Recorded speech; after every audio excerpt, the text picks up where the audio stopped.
OTB AM. The Sports Breakfast Show from Off the Ball.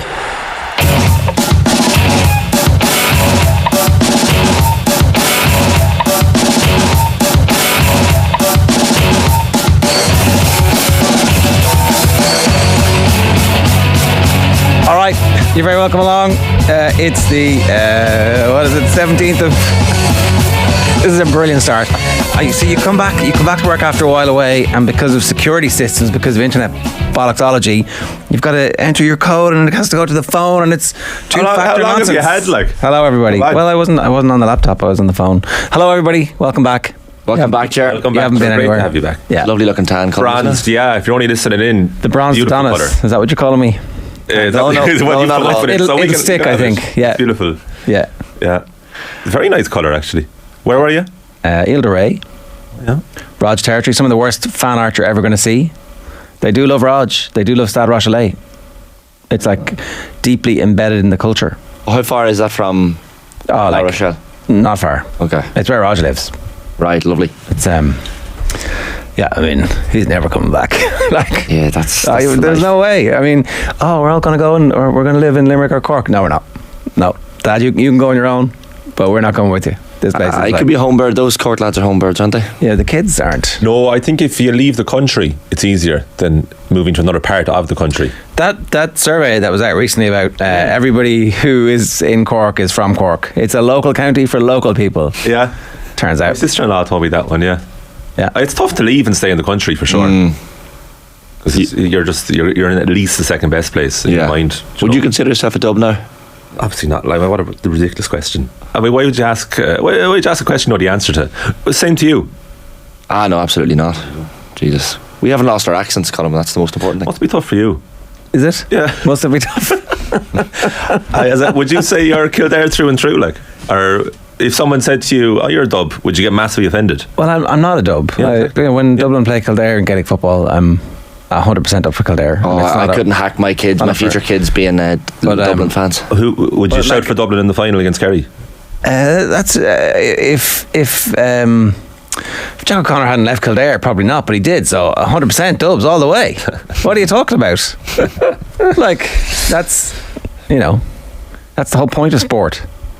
To nurse petty grudges and grievances and bring them up 25 years later and go, well, there was that one time the referee, he didn't get that decision right. That was actually wide. Do you know how busy that weekend was, lads? Shane, we didn't Mr. McEnany. mention there in the pre-show meeting Harry Maguire stripped of his captaincy at Manchester United. Didn't even mention it. We're not doing any football today, but none.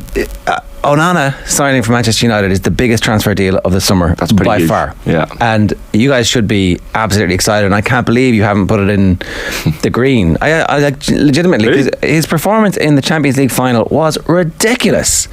It was unbelievable. It was at least as good as Ederson. I think it's better than Alisson. Now, it was one game, and I don't know. I did not see enough of Inter Milan to know that if he was in the biggest game of his life, performing at a level that is unusual. That does happen. Some players, they absolutely peak, but his calmness, his distribution, the quality of everything he did, I think this is a transformative moment for Manchester United. The whole accidentally not signing the keeper this time stupidly, benefiting from not signing a contract, is fairly remarkable. And I think it's going to transform Manchester United's fortunes. And I'm properly signed in now, so if anybody wants to tell me what we're about to do, there you go, it's coming up. Performance rankings imminent. Anthony Moyles and Sean O'Sullivan are going to talk to us football from about 8:05 all the way through up to 8:40 or 8:50. Kathleen McNamee is in Australia. There are some potentially good news soundings coming from Australia. We'll get to those in an hour's time. Alan Quinlan is going to talk to us about Johnny Sexton, which we're going to talk about in the performance rankings. Jenny Claffey is going to talk to us about the end of Novak Djokovic. Oh yeah, he is done. He's toast. To the person who had set up a Twitter account just to tweet me on Saturday, I was like, woke. Sunday pay-per-view, 9:30. At 7:34 though, it is time for the performance rankings. That wasn't an All-Ireland winning performance. Probably should have won the game based on their second half performance. Is it a step too far to say it was the performance so far of the World Cup? Maybe not. OTB AM's performance rankings. I'm scratching my head. Performances with just lack that intensity. very discombobulated this morning, as you can tell from the first 5 minutes of the show. But if you're just getting this bit on podcast, we use Microsoft Teams, and in Microsoft Teams there is a document that we use, which is our running order. And for the last, I'd say, 9.5 months, the formatting of it has been off. So run-on lines were impossible. You had to click on the actual line if you wanted to read it. But while I was away, somebody's fixed it, and I'm like, oh, I should go away more often. It's brilliant, isn't it? I mean, it's actually really easy to fix. Just nobody bothered their holes to do it, which is kind of one of those indicative signs of bad culture. But now it's been fixed while I was away. So obviously the culture's great. When you're away. Yeah. Yeah. Okay. What are you telling me? Yeah, it was fixed. Accidentally so, but we fixed it. Who fixed it? We came up with the copy and paste job between us and accidentally set up a new one. stumbled into success. Okay. All right. Well, How all great things are created, it's really. good that you've discovered this. Anyway, I mean, straight in at green, the Microsoft Teams document working. I guarantee you our show is going to be 10% better today than it's ever been that I've been involved in because of this one thing that's happened. It's pretty minor. Everyone else is able to adapt. That's interesting. Yeah. See, older people with technology, it is tough. It's tougher. It is tough. Tough to adapt. You do slow down as you go on. You do. It's true. Yeah. A bit like Novak. Yeah. We'll all get there someday. No, very, very, very fast. I mean, Todd Woodbridge brings up on the BBC coverage about the toilet break and how transformative it seems to be for Novak Djokovic. In years to come, we're going to be looking back at this and going, oh, that's interesting, isn't it? Oh, before and after, somebody will do the speed of serve, the reaction times, and be like, that's very interesting, isn't it? In the middle of a game, you're able to get better. That's a phenomenal achievement. I don't know how he does it. His Todd Woodbridge said. Diet is sensational. It always has been, yeah. Oh, sorry, it hasn't always been. 2011 he changed celiac, gluten-free. Yeah. To be fair, when you're holding one in, it is a relief to get to the toilet, you know. Happy Monday, folks. He's lighter, is that what you're saying? That's why it takes 6.5 minutes. Yeah. So Exactly. Joey Tribbiani used to act better when he needed to go to the toilet. Lost a couple of pounds. Right, come on. Yeah, we'll start in the green. I'll start in the red, I suppose, since we're speaking of formats. I've obviously forgotten the format of the performance rankings. Monaghan and Derry, quite harshly, I think, in the red.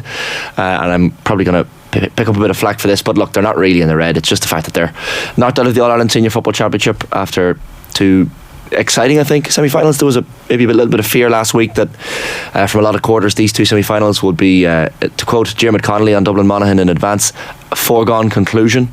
We'll start with Monaghan, I guess. That was the first game on Saturday. Conor McManus. Let's just do a love song to Conor McManus here. That was brilliant. Should they start him? No, he can't last it. If they start him, it's a sign of desperation that they don't think they're going to be in the game with 10 minutes left to go. And then there's a free and the whole world, you're like, who do I want over this free? I want Conor McManus over free. Straight over. Yeah. They're going to do it. Sensational. It was a brilliant performance. And to talk about fitness, a 35-year-old, he was brilliant in the second half. When you think the legs will start to go, just a leader. It's his hip has been the problem over the years, isn't it? Yeah, he's had hip problems. He's had other injury problems as well. But I guess they've just had to manage him this season. They started him in the Tyrone game. I don't think he's started any other game since.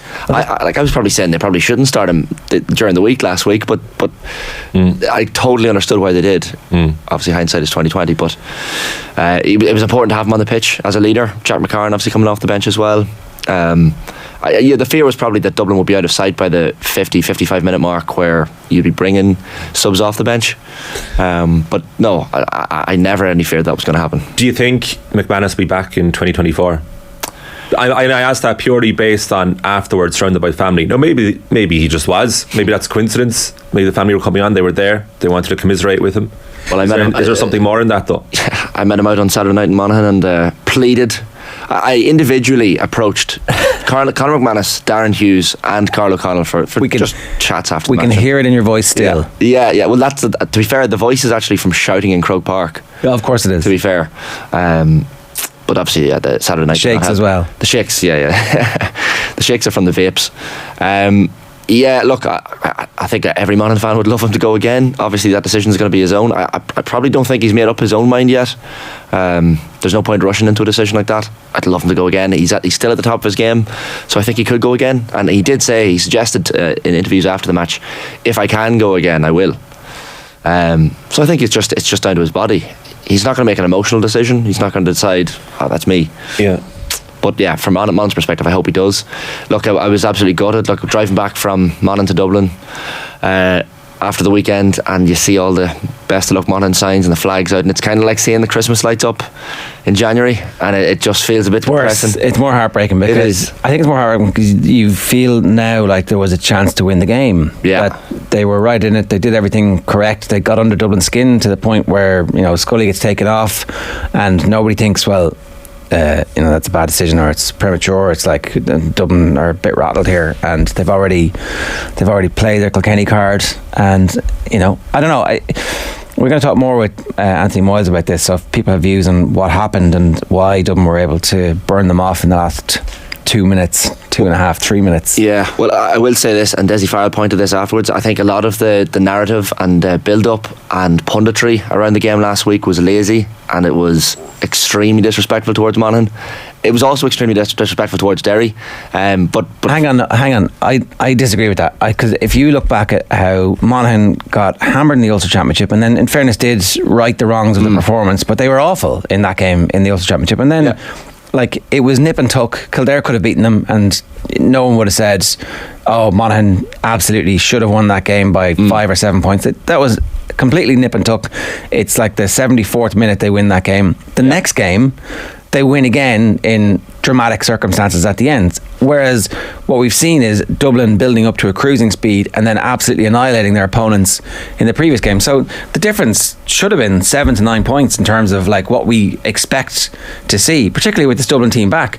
So I actually think Monaghan outperformed what our expectations would be of that team. Not for me. I disagree. But I don't think it's lazy to suggest that Dublin were overwhelming favourites, home advantage. No. Sorry, not all of their team back. That's not it at all. It like there was some. Diarmuid Connolly, for example, said it was a foregone conclusion, the Dublin Monaghan game, which that's lazy and that's disrespectful towards Monaghan, like completely disrespectful. And there was other pundits, like even Paddy Andrews on the Football Pod. We had Colin Boyle on this show during the week as well, and it was almost. And Kieran Hughes mentioned this in advance of the game. Desi Farrell himself said this after the game. We heard a lot of the narrative coming into the camp, and we couldn't understand it.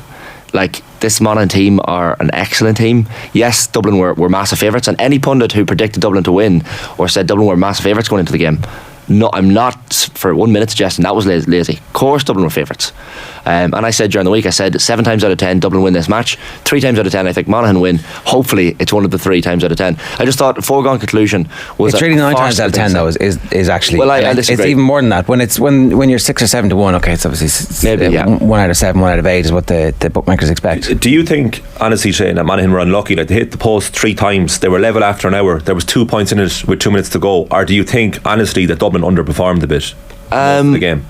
Dublin probably were a bit nervous as well. Like, there's more, like, the pressure is on them, I guess, as the heavy favourites on them heading into the match. Like, Dublin hadn't shown, obviously in the second half against Mayo they'd shown a lot, but apart from that, like, they thrashed Louth and Sligo. I wouldn't read too much into those games. I guess against big opposition. I think we can get into this later on with Moyles and later on during the week. But this is the last dance for this Dublin team. This is absolutely the last dance. When you see the age profile of so many of the players, when everybody has come back this year, they're not. This isn't going to be the same Dublin team next year. And I think what Monaghan have done is they've surely shown how badly run things have been in Kildare and Meath over the last decade to not be getting closer to this Dublin team. And I think they've also shown a template for the rest of the country as well, as that, like, and Derry as well, that, like, you just have to make sure that your defensive structure is sound, but then you've got to go for it. Yeah, follow a game plan, do you know? Yeah, let's talk about Derry. Yeah, like Derry, I think Derry fans, like Monaghan fans will be disappointed, but Derry fans, especially considering they had a bit of a lead of a few points at one stage. I mean, their shooting accuracy in the first half, I think they kicked 111 in the first half, only 4 points in the second. They'll be so disappointed with that second half performance. Like, every single element of it, there was just, I don't really know what went wrong in the second half, and Kerry's intensity certainly ratcheted up a notch, and maybe it was the experience Kerry had from last year, getting over the line in the semi-final against Dublin, beating Galway in the final as well. Like, the old ghosts of last year's semi-final might have crept into Derry's performance in the second half. Look, Derry can be really, really proud of the year they've had, but that will be no consolation to the players, management or fans this morning. They will be kicking themselves, and I think rightly so. Like, yeah, well, like the difference in Derry's shooting accuracy between each half is stark. Like you touched on it there, but there was 75% shot accuracy in the first half. As you say, scored 111, like 16 shots off from 20 attacks. It was 15 shots off from 17 attacks in the second half, but that shooting accuracy went down to 21% from play. Yeah. And bear in mind that the vast majority of Derry's 111 in the first half was scored from play. There was a few McGuigan easy frees at the end of the half, but they were stupendous. But in terms of both semi-finals, Shane, does it not is it not a bit of a kind of a depressing outlook that for 60 to 65 minutes Derry and Monaghan stayed with them, but ultimately Kerry and Dublin were able to go up that extra gear whenever they wanted, really? Yeah, well, the narrative last week were that these were going to be 2 per semi-finals, and that Monaghan and Derry had absolutely no chance. Exactly, like they were both brilliant games to watch, and like football's dead though. But the result, football's dead. Don't enjoy this. You're not allowed to enjoy it. Football is dead. Who are you to enjoy this game? Here's what people predicted. I will say on Football is Dead, there was 43,000 people at Croke Park yesterday for an All-Ireland semi-final. That's ridiculous. Like, I know, look, Kerry fans get a bad rap for not travelling, and there was a lot of Derry fans there. It's the 2 furthest counties away, really. Yeah, like it's it's not handy to get from Derry. As we all know, the gerrymandering of the political system means that there's no direct motorway from Derry straight down to Dublin. It's true. It's a long legacy of the troubled situation in our island, which hopefully we will fix at some point. Kerry people have no excuse. I mean, come on, you can just get on the planes. Bad for the environment and all, but that doesn't stop a lot of people. They'll all be looking to get to the final. There you go. No, look, there was big moments. Owen McAvoy had a good game for Derry, I thought. Kieran McFall gets a point on 52 minutes when they hadn't scored in 10, and I thought, okay, maybe, but they just couldn't. They couldn't push on. And obviously the Shane McGuigan free at the end, where he just inadvertently puts it over the bar. It was mad. You could see him trying to calculate how am I going to do this. And we talked pre-show about how often do they train for this scenario. Yeah. Well, in training, it's interesting. Obviously it's impossible to replicate, but you do try. Well, I think they train he's for it all going the against time. everything that he's ever taught himself in terms of shooting frees. Where am I going to put this into a certain area that it gives my forwards a chance to punch it in? Yeah, a little bit like offside. I no longer fully understand square ball. Why is it not? Why the square ball? I saw somebody saying, "Oh, take the short free and then remove the square ball element from the whole thing." I'm like, is it still not square ball? Anyway, maybe a referee can join the comments. youtube.com/off the ball. Cara O'Kane is pointing out the free that was given to Stephen O'Brien on 68 minutes when I think the free is given for a lunge which misses. O'Brien stumbles to avoid it, but it's like a tackle with your feet, which you're not really allowed to do. Yeah. Derry are 2 points clear at this point. There's 65 minutes on the clock, and it's a handy free from the 21, which gets kicked over, and then obviously Kerry put the press on the kick out, and the entire game switches from that point. Now, that's not to say Kerry weren't already coming. They were coming, they were creating chances, but it is interesting. Was Shane McGuigan targeted by Kerry players? It's just a coincidence that the best player on the opposition gets repeatedly hit by different people over the course of a 15-20 minute period. It's just coincidence. Tyrone never did this. Never, ever did this. The great teams have never. The Dubs never do this ever. It's purely coincidence. The best attacking threat on the opposition gets repeatedly hit around the head, chest, neck, balls. Just generally gets hit for about 15-minute period by a load of different. It's just purely coincidence in Gaelic football that the best players attract the most attention. That's all. Colin, there's no conspiracy here. It's nothing. It's not what we need to see. I know that Derry are in the red, right? But there was a lot of brilliant performances. They were Brendan Rodgers. They were absolutely. Brendan Rodgers' performance was absolutely sensational. And McGuigan, for all the punishment that he took in that first half, I do think it did have an impact. I think that the Shane Walsh goalkeeper coming out and DDT Ryan, it was Ryan, and then that was unbelievable. And then kicking the flag afterwards. He flattened him because that's a big swing. That is actually it's a free the other way and potentially booking for the goalkeeper, and not given. And then he kicks the point and is like, okay. Oren Lynch could be the I don't know. Is he the All-Star goalkeeper at this point? Most unusual point I've seen in a while. Actually, bizarre. Old school 1980s David Beggy. Or was it Gillick? Was it PJ Gillick? Was it David Beggy? Moyles will tell us. the only thing is that he got blocked down twice or 3 times in the second half when the shots were there. Stephen O'Brien had at least one of the blocks and somebody else had another one, and you're like, ooh. You kind of telegraphed the shot a bit much. Yeah, well, it just took ages over it. Yeah. Like, it was like a goalkeeper lining up a kick out or a free kick, and actually the opposition are allowed to tackle you here. So, yeah, sorry, mixed up my Shanes there. Go on. Yeah, which was just one of those things. Like, a lot of good Derry performances, but we'll move on, I think, because there's no point dwelling, I think, too much.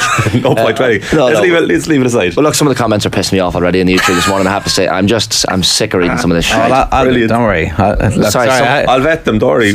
I'll send you through the best. Some of the absolute crap that I'm reading in front of me this morning. Like, don't worry. You can move on read them there. I'll read them to you. You can move on to another sport there to distract yourself temporarily. Right, I'll move on. Pissed off this morning. We will go back though. Sorry, but fair play to the Dubs and fair play to Kerry, of course. We'll get back to them. The Ireland under-20s, well, we should mention Sexton news, I guess, first.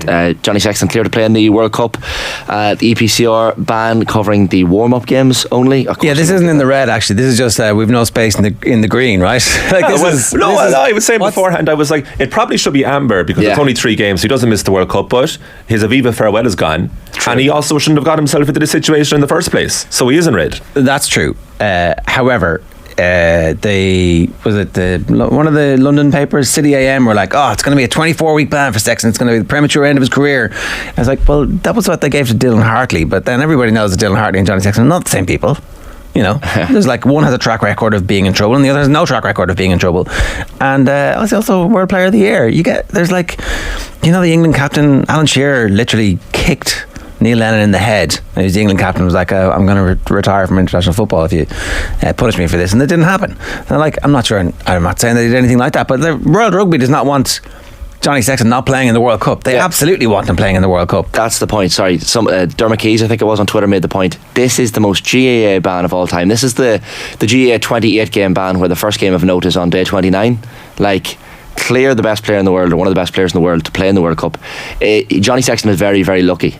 Like, we're looking at this with green tinted glasses, let's be honest. We're absolutely delighted that he's going to be playing in the World Cup, but like, he is a lucky boy.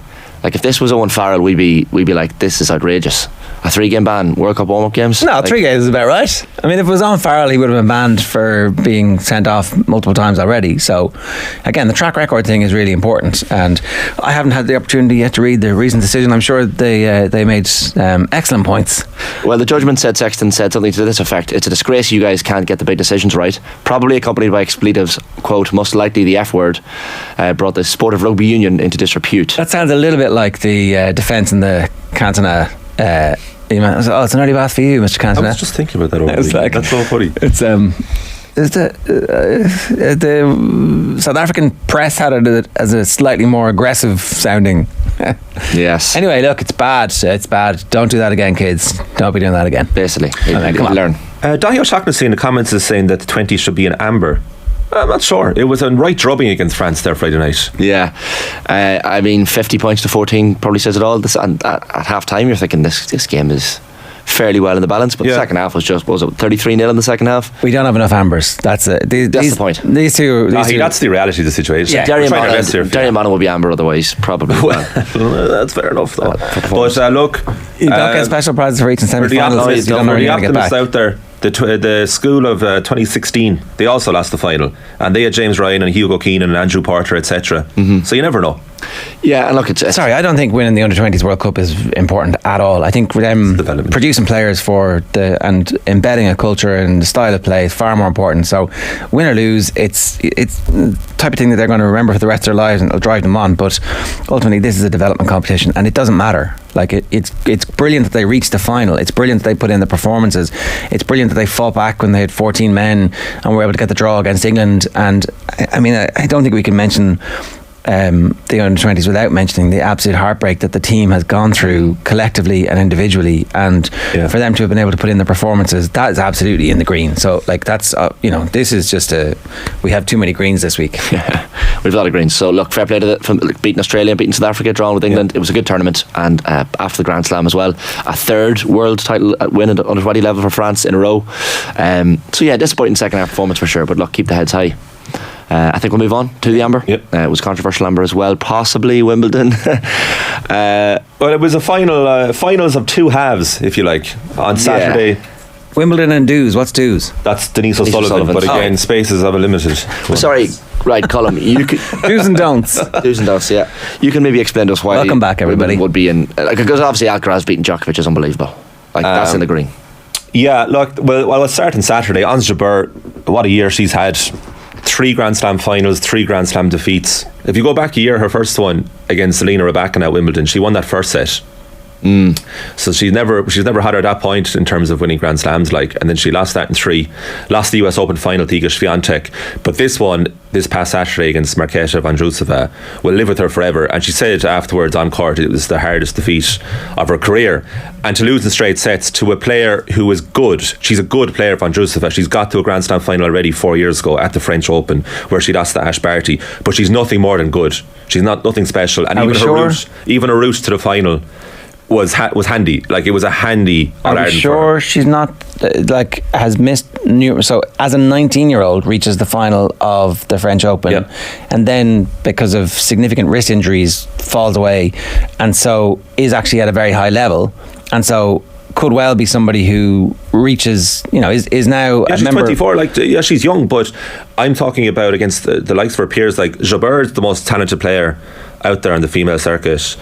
Iga Swiatek is probably the best player in the world. Aryna Sabalenka has the most powerful shot selection in the world. There's so much talent out there on the women's side that Vondrousova, by comparison, I would say falls into the good level. She's very good. But this final is all about Jabeur for the neutral. To be 2-love and 4-2 up in that first set, it was incomprehensible that she would lose that opening set, and she did. And Vondrousova did not have to do anything particularly special. She just choked. She totally choked. Well, and that's why it was so tough for her. And she was in tears afterwards, which is the least you expect. And her husband, who's part of her team, was also in tears because they knew that this was their chance. This is third time lucky. This is going to be huge for Tunisia and the continent. She's already the most successful female Arab player of all time. Yeah. But to win a Grand Slam would have been monumental. And look, she still can. She's still quite young. She's in her late 20s. Her talent knows no bounds. Her shot selection is incredible. But Vondrousova will think to herself, Jesus, I can't believe I got away with that one, in terms of how Jabeur played. Nothing wrong with Vondrousova. She did nothing wrong, and it was a brilliant moment as well, because she does kind of get lost in this, in that when she had championship point, her sister in her box was already crying when she was about to serve for the championship, and the way she won it was great too, with a volley at the net. So it was great for her, but it's all about Jabeur and her reaction, and I hope for her sake and for tennis's sake that she does eventually win a Grand Slam. And she said, I promise I will be back and I will win Wimbledon, which is a great way to end it. So that was Saturday. And then Sunday, yesterday, Carlos Alcaraz finally ends Novak Djokovic's Wimbledon domination. The first time Djokovic has lost on central court since 2013, when he lost the final to Andy Murray. He's only lost at Wimbledon once since, which was to Sam Querrey in a third round on court 1 in 2016. And then in 2017 he pulled out injured halfway through the tournament, and he's won every Wimbledon since then. But the way he did this, considering there's a few stats around this, when Djokovic has won the opening set in a Grand Slam, he's won 104 matches in a row doing that. Bear in mind, he was 5-love up in the opening set against Alcaraz yesterday. There was sympathy applause for Alcaraz when he won a game in the first set. Djokovic won that first set 6-1. Alcaraz had choked. Totally choked, just like he did in the French Open semi-final a few weeks ago when Djokovic did win that game. The whole match handed. Choked or just a slow start? Choked. And he said it himself in the French Open, it was playing Djokovic is so intimidating, and in the first set here that was definitely still in his head, because Alcaraz wasn't even playing too badly. The opening game took 7 minutes. There was a break point for Alcaraz in the very opening game on Djokovic's serve, but he choked for the rest of that set. And then he said to himself, he said it in the post-match interview on court, it was a great interview actually, Alcaraz, considering his limited English, he was brilliant, he was very funny, and he was saying, I need to improve my game here because this is embarrassing, because people came out to see me today and this is not good. And also bear in mind that Djokovic has won the last 15 tie-breaks in a row. The second set went to a tie-break. Djokovic had set point in that second set to go 2-love up. Imagine how different that match would have been. He probably would have won in straight sets. Instead, after 4 hours and 42 minutes, 15 minutes shorter than the monumental final against Federer in 2019, Alcaraz wins the match. And there's loads of moments in this game, but like in the third set, there was a 26-minute game. At half-time. 13 juices. It was actually at half-time in the football. That was such a nightmare yesterday. I was like, how am I supposed to do this? How am I supposed to watch Derry Kerry and this? Nothing happened in the entire half-time except one of the greatest games in the history. It is the longest game? Longest game in the final. Yeah. And I did have 13 juices, and I think there were 7 break points in total. And then also, when Alcaraz goes 2 sets to 1 up, Djokovic has a moment in the fourth set like where it could be all over then. Before or after his toilet break? After, yeah. So you're allowed, there is a toilet breaks are allowed, like, but Djokovic took the absolute maximum that you can take 7 minutes. He brings his bag to the toilet. Does he? Does he bring his bag to the toilet? No, he just goes. Are you sure? He just goes, as far as I know now. He just goes. All right. And our own Fergus Murphy from Dublin allowed it to happen, the umpire. And he came back in, and Djokovic won that fourth set, but just about. That was 6-3, just about. In the pantheon of Jake Humphrey's commentary greatness, I would have Andrew Castle right up there alongside, if not ahead of, and maybe the alpha dog in the Jake Humphrey school is Andrew Castle. Like, the BBC used to have Boris Becker and John McEnroe, and it didn't matter who was beside them, because the two of them would just be... Boris Becker didn't bring very much. He just brought, like, laughs and giggles, and also, you know, I know exactly what this is like. Whereas they've somebody in the BBC is obviously, they've decided they're going to do the poor old Richie Sadler once won a under whatever it was cap. It's like, reach the third round of Queens. It's like, that's Andrew Castle's. That's why he's like, I know exactly what's happening here. The cork gets a little bit slippy in parts. Like, have you been on it? I mean, maybe in May when the weather's a little bit different, Andrew. Like, he's so terrible. McEnroe did the women's final on Saturday. So he was doing the ESPN. Yeah, he switches over then to the American. Him and his brother Patrick, doing it for ESPN. Look, you shouldn't be trying to use VPNs to get coverage, but if you were like, Jesus Christ, if somebody wants to, judge, convict me here, but look, I had to watch Andrew Castle on the BBC. Oh, sorry. Yeah, mitigating circumstances. Like the guy last week, the judge going, look, lads, I have to fine you, but it's the minimum fine for not paying. It's going to fine you less than the actual cost of the TV license because of all the shit that's gone on RTE. If you go in and you go, Andrew Castle was the only, so I had to get the dodgy box so I could watch McEnroe. I was like, no problems, off you go. Thanks very much. How do I get one of those? Sorry, but the tennis was unbelievable. Yeah, see, the tennis is unbelievable. Like, I don't think it was the end of the world if the commentary wasn't, because I think the tennis was just so goddamn captivating. Like, the way Alcaraz played in that final set too, like, he saved the break point at the start of the fifth set. Like, again, there was another opportunity for Djokovic to win the match, and there was a great rally at 2-all where Djokovic slips, gets back up, hits a very, very handy backhand back. Anyway, Alcaraz wins the point with a passing backhand, and Djokovic loses his mind and smashes his racket against the net post. And I think if they saw the extent of the damage of the post, he would have been deducted something. Instead, he was given a warning. But it was a second warning. Why is that not a warning? That's the protocol. Well, hang on. So there's a lot of leeway given. Like, how many? It's not the protocol. Is a second warning is a point deduction. No, I think it's 3. No, I don't think it's 3. Well, anyway, I understood why he only gave him a warning, but that moment just said it all. The reason I got onto the Andrew Castle thing was they were giving out about the umpire. It was like, timekeeping here. Paddy needs to step up. Essentially, was the undercurrent that I was getting from that, and then he did eventually warn him, and it was perfectly fine. In the tiebreak, actually, and Djokovic was like, I can't get the. Are you not? Is the wind? Oh, is it because of COVID? Is it because the ball kid, as Djokovic called him, can't give them his towel? You've got to go and get your towel yourself, and the clock, he says, should start from the time when I get my towel. And he's like, no, sorry, the end of the point, the next point, that's when the clock starts. There's a time. There's 25 seconds between points. So there was one point where Djokovic didn't throw the ball up and he just abandoned the whole service motion, but he was gesticulating that it was the wind, because it was actually very windy all game. Like, players were falling, especially Djokovic, and his shots were a bit wayward.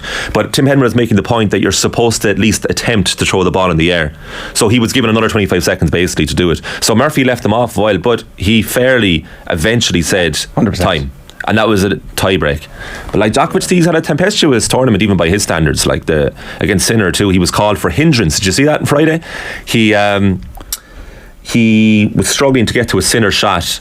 got it back, and he did basically huge exhale, this huge noise, and the umpire stopped the match saying hindrance. Oh, okay, well, that's good. Which is affecting Sinner, but it was extremely harsh, in my opinion. Extremely harsh. On Djokovic? Yeah, very harsh. I hate the sound that Djokovic is. Well, he won it straight set, so it didn't matter. But I know sometimes it sounds like there's a leg cord, and you're like, oh, but why are they playing? Oh, it was just one of those two grunting.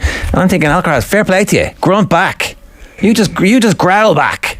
There was a point that Alcaraz won the forehand across court, and it was right at the end of the match. Sublime. This guy is just fearless. Like, he's 20 years of age, and bear in mind he's now won 2 slams at 20. He won the US Open last year. Will he be one of these players that at such a young age has no fear because of his relative lack of experience? Like, will he keep this going into his 30s? I think so. I don't. The fact that he's won 2 slams playing this way, why would you stop it? Why would you stop playing this way? And Djokovic said afterwards, I've never seen one like Alcaraz. Right. He has like all the strengths of the three of us, i.e. him, Nadal and Federer, and very little of the weaknesses. The way he won that match, like, I was switching seats watching it at home. I was like, I just can't believe this guy.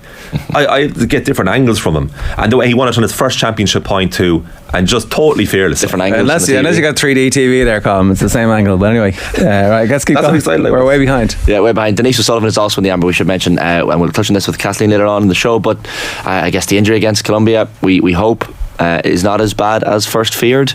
I think that seems to be the general soft tissue sentiment. So look, it was obviously very concerning. We heard the news on Friday, wasn't it, after the friendly, or Thursday, sorry, with this behind closed doors friendly. But clearly Denise O'Sullivan is an absolute key cog in this Irish machine ahead of the opening game on Thursday morning. So listen, we'll touch on it later, but yeah, I think it's in the amber because it's a bit unsure, but we hope we think it's good news. Yeah. We're hearing some rumblings that it's good news, so we'll wait and get full confirmation from that from Kathleen. Let's talk Rory McIlroy, because Rory McIlroy is back. I don't know if everybody got the opportunity to see this in the middle of all the other stuff that was happening, but the wind howled on the last day, and local favourite Robert McIntyre put in an incredible performance. I think he was 5 under on a day when nobody was able to actually shoot anything. And on the way out, Rory started well with the longest drive of the week, and then dropped some shots, and suddenly he was chasing as opposed to being the hunted. And the wind picked up and began to howl even more. And if you get the opportunity, just go back and watch the live coverage if you can of the 18th hole. So on the 17th hole, 16 is a par 5, and you expect Rory to make a birdie. He doesn't make the birdie, and it looks like this is the chance gone. And meanwhile, McIntyre makes a birdie to go 1 under, to go 1 ahead, sorry. 16, that's 16, the par 5. 17, he stitches it to get a birdie putt on a par 3, and so he's level again. And then on 18, the wind gets up, and he steps up to address the ball on the tee and steps back from it. And you're like, uh-oh. And he steps up again, and the wind picks up again, and he steps back from it again, and he's having a chat with Harry Diamond, and you're like, well, this is not great. Is he bottling on that? And then straight down, perfect. Couldn't have placed it any better. And then he's taken his 3-iron out of the bag this week, so he's got a 2-iron and a 4-iron. He says that would have been a perfect 3-iron distance, and he stands over the ball again, and he steps back, and he's like, I'm not going to make this. And then they change the club, and you're like, this is not good. It can't be like Rory McIlroy is at his best when he's like completely in the moment and instinctive, and instead he's like, no, that's not going to work for me. And so takes out the 2-iron and then hits the best shot he's hit all year, like into an absolute. And by the way, his playing partners are completely melting down beside him as this is happening. Tommy Fleetwood is like hacking, like literally from one side of the rough to the other, back in front, and you're like, and it's taken 25 minutes for them to get there.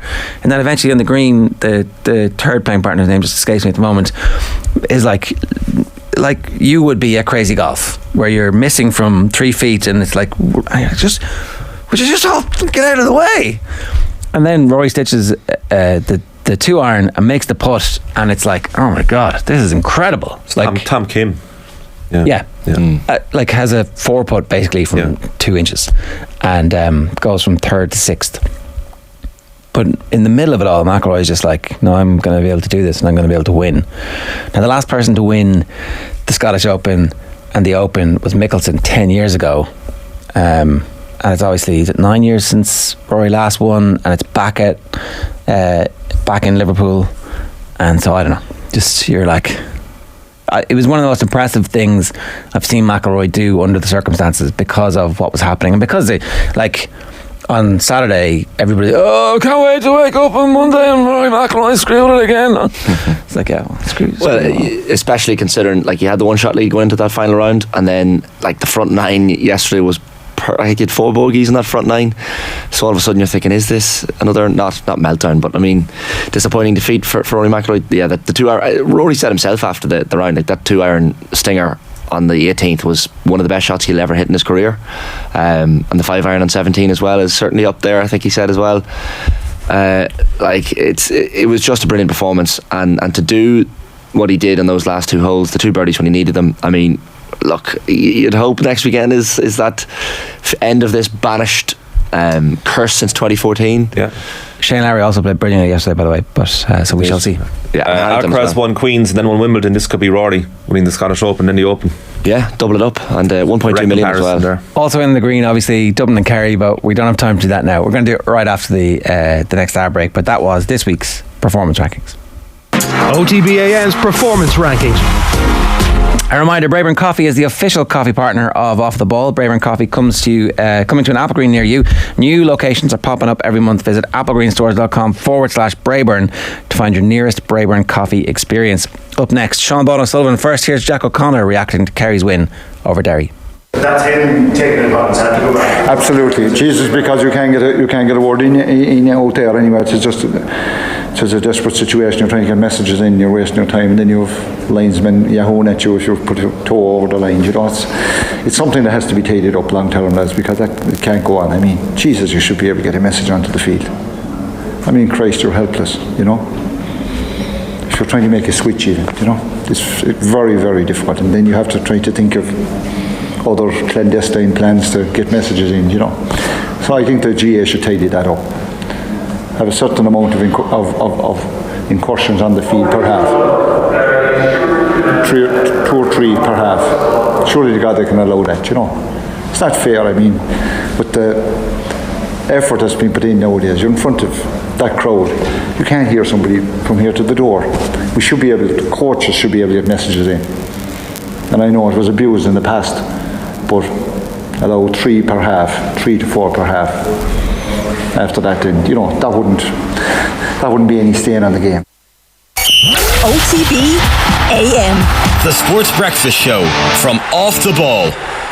It's Galway versus Kilkenny. But not as you know it. It's the fastest I've ever seen you run in your life, bro. The Hurling Pod Live is off to the Port Gosh Energy Theatre in Dublin this July, and you're invited. I'll be joined by my co-host James Skell and Paul Murphy on the night. Start the leveler, he'd say, and the tractor is coming after us. You know, as we debate the highs and lows of the 2023 season and preview the All-Ireland Hurling Final. Plus, we'll be announcing some more hurling legends to take the stage with us. It was a ruck, I got confused. It's happening on July 20th at the Bord Gosh Energy Theatre. It's an exclusive all-fair event. Tickets are limited, so don't delay. Go to offtheball.com/events for more. Bord Gosh Energy, proud sponsors of the All-Ireland Senior Hurling Championship. This is what inter-county hurling is it? That's why I should have stayed at rugby. Counting down to more moments like this. Top pocket goal! #OTB Coigig. OTB AM. The Sports Breakfast Show from Off the Ball. Anthony Moyles is going to join us in the studio in a little while. In the meantime, I'm delighted to say Sean O'Sullivan is with us for a Kerry perspective on everything that happened over the weekend. A very relieved Jack O'Connor there, Sean. I think that was kind of the overwhelming emotion. Semi-finals are really there to be won, to get through and to lick your wounds afterward, but just make sure you're still around. Exactly, sure, yeah. And I mean, when we looked up at the clock with 10 minutes to go yesterday and we were 2 points down, you would have taken it. Yeah, what a weekend of football, to be honest. Yeah, a relieved Jack O'Connor, we all are. But at the same time, I think we left Croke Park yesterday with a real sense that, our guys stood up when they needed to. A massive, massive test in a semi-final. Brilliant preparation for a final. The two teams that have made the final, I think, have kind of mirrored each other really in their last 2 games. I mean, if you take their quarterfinals, it was 2 real dominant second half performances from Dublin and Kerry that got them through. And then at the weekend, it was a real sign of experience and leadership and clutch moments and big players down the stretch to get us both over the line. So it'll make for an intriguing final because both teams have got there in similar veins, really. Where's the improvement from Kerry's perspective? What are they going to be focused on, do you think? Oh, God, sure. We would have been very disappointed with our defensive performance considering where we were at against Tyrone. I mean, the first half was just...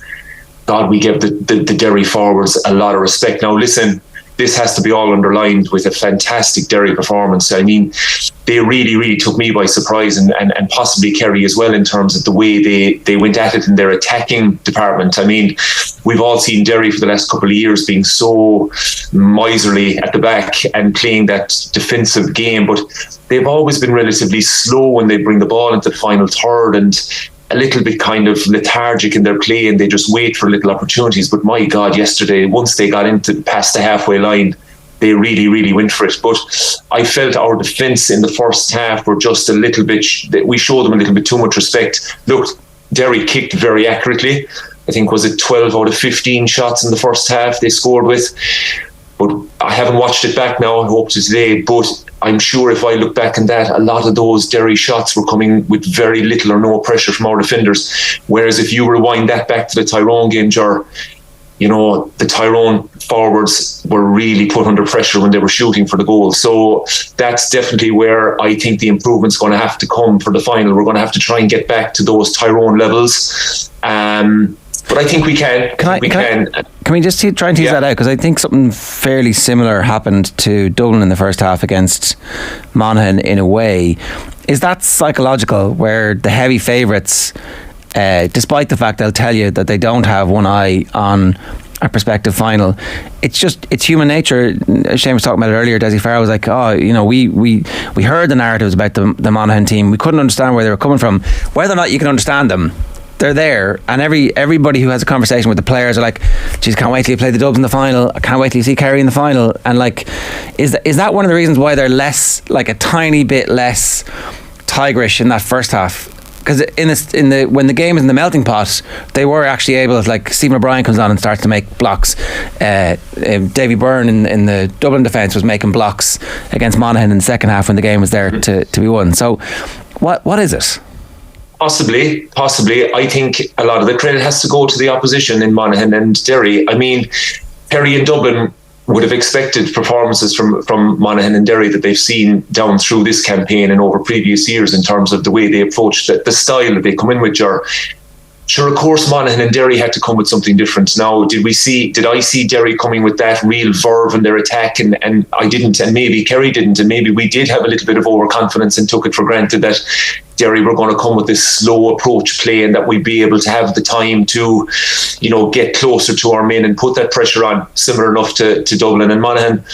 But, you know, as the Derry manager alluded to after the game, they threw the kitchen sink at it, and I don't think Kerry were ready for it. And yes, they had to win. Then the game was in the melting pot, as you said. They had to switch and be able to do it. So certainly it's something they need to look at, because look, it'll be different for the final, I think, because Dublin and Kerry will know exactly what to expect from each other. But certainly I think Derry had their homework done, in particular down Kerry's. So I think they really targeted Graham O'Sullivan and Paul Murphy in the first half. If you go back to that first half, a lot of their approach play came down the Cusack stand side, and they seemed to have their homework done down that area. They were isolating Paul and Graham, and they were getting a lot of scores, a lot of joy from that pocket over there.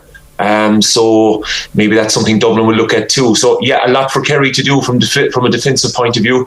We didn't exactly shoot the lights out in the first half either up front, so they'll be looking at that as well. But look, I think we're in a good place going into a final, Ger. You've, as you said, you get over a semi-final by a couple of points, loads to work on.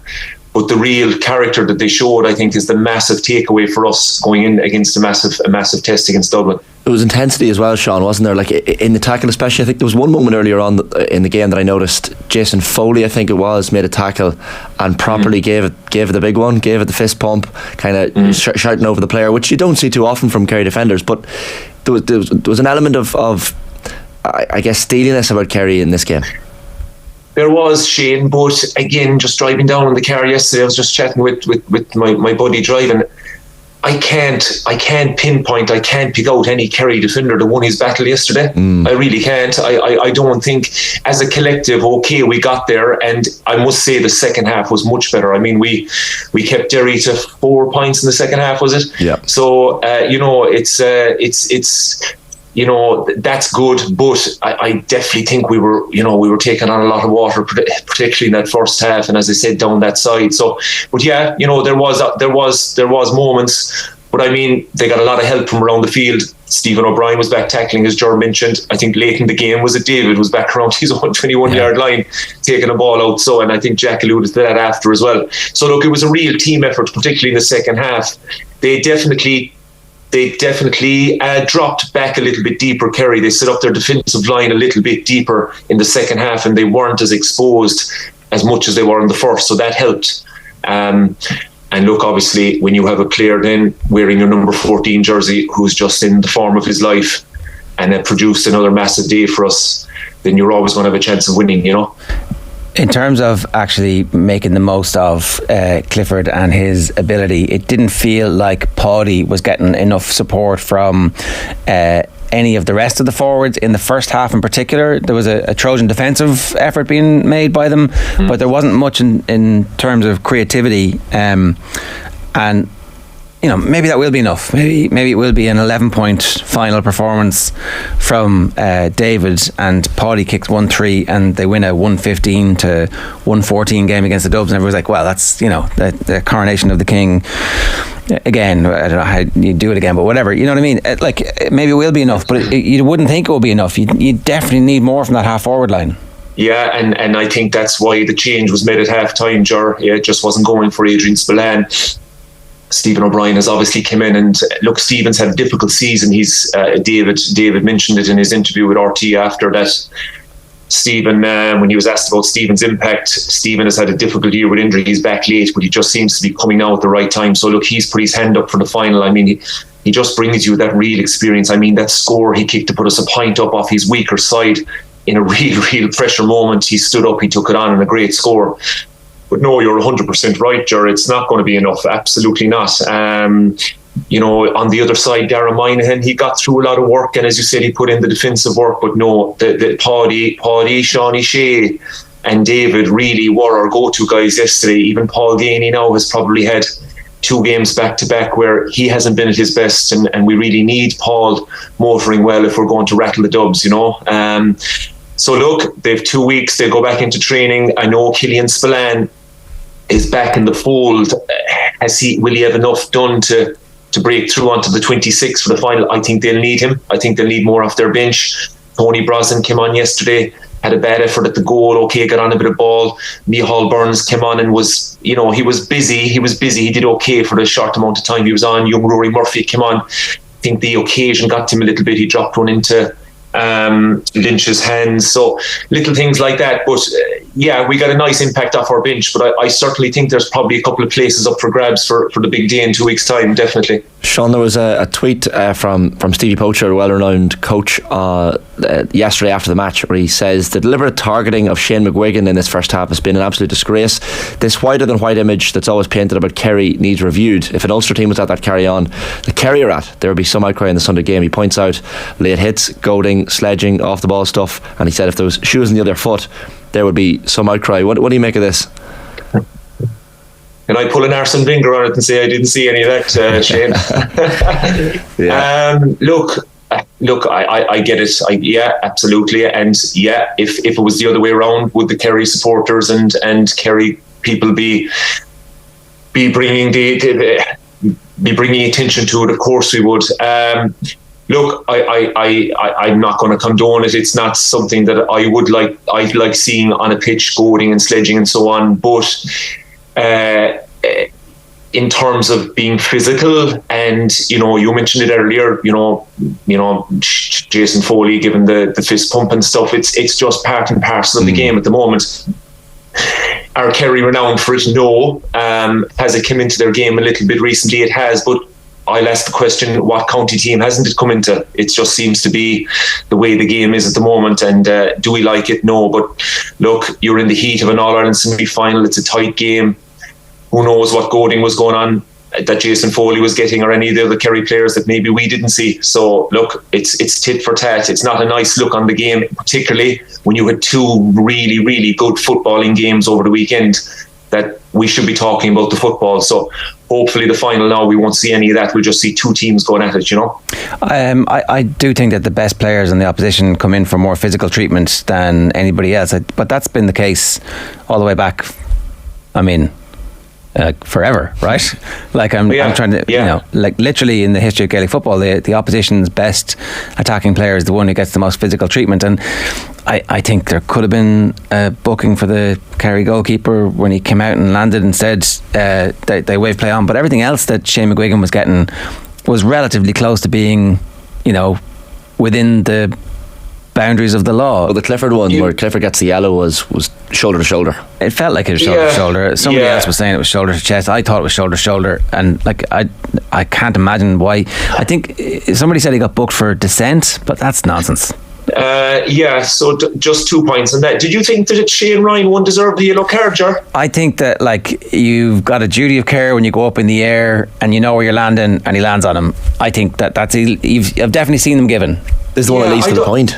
I don't think he landed on him though. I think, look, I think when the ball is in mid-air like that and Shane Ryan is jumping up to get it, of course he knows McGuigan, because it was actually it was a dangerous pass. Can't remember who gave it, but Shane Ryan was just jumping up to get the ball into his midriff and protect himself. He knew McGuigan was going to make contact, and I don't think he landed on him. I think he caught him square in the middle of the air, but I don't think you have much control when you're trying to catch a ball, keep one eye on where he's coming at, and then try and make sure that you're hanging on to the ball when the contact comes. So I'm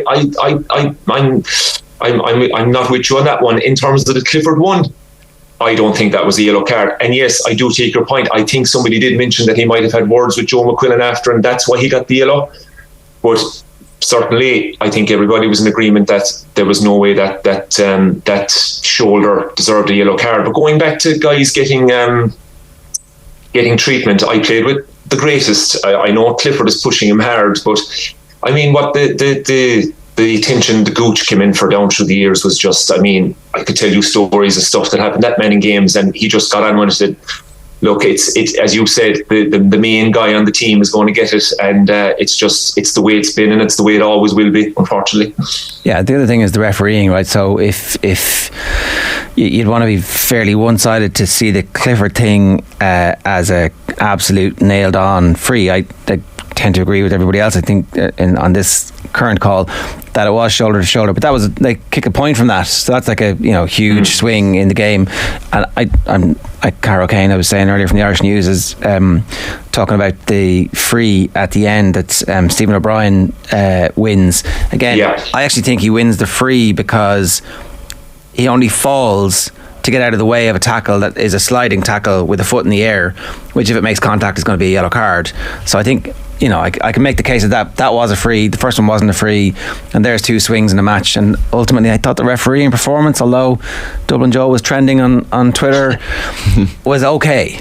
I think he did fine. And that's just not me now saying that because we came out the right side of it. Honestly, if it had gone the other way, there wouldn't have been anything huge, for us to give out about. The Stephen O'Brien one, I get your point. If I was Derry, would I be disappointed in it? Possibly. It looks soft. I think it looks soft because he takes evasive action. If he doesn't take evasive action, then he's getting creamed with a sliding tackle, and I was like, Yeah. I take your point on that one. So look, he probably did deserve the free out of that, and that was huge. But it's little things like that, lads, in big games, in massive games like that. It's the small things, and I'm sure it's going to be the same in the final. There's nothing to call between the two, between Kerry and Dublin, and they both got two real brilliant tests going into it, so they're going to be well primed.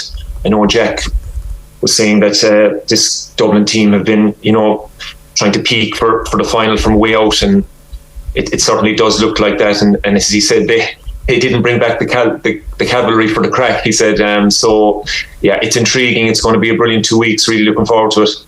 And Sean O'Shea came into the game eventually. Sean, it maybe didn't start as well as he would have hoped. Didn't maybe have as many frees as he ordinarily would have had in the first half, but definitely got there. Yeah, he did, and there's just a small little bit of worry about Shawnee that he's just not at where his level was last season in particular. We saw glimpses of it in the Tyrone game, but he didn't carry it into the first half at all. The last day, Shane, no, definitely not. But certainly in the second half, again, similar to the way I suppose Finton and these guys stepped up for Dublin, James McCarthy. Shawnee really stepped it up in the second half for us. I think he ended up with 4 points in the end and some really, really important scores in that run there where we got the 5 unanswered points, from between the 66th minute and the 71st minute. So huge for us. And look, if Shawnee can now take that form and bring it into the final, then that bodes well for us. Do you make them favourites? What's your... I mean, obviously it's pretty close as it can be to be in a 50-50 game. What's your feeling at the moment? Geez, Jerry, I'm not brilliant with odds and stuff, but I can't see there being much between them and the bookies. Look, based on both performances, I probably have Kerry as slight favourites. I put it like this to you, and question back to you: Would Derry have beaten Dublin on Saturday evening? Oh, I'm not sure they would have either.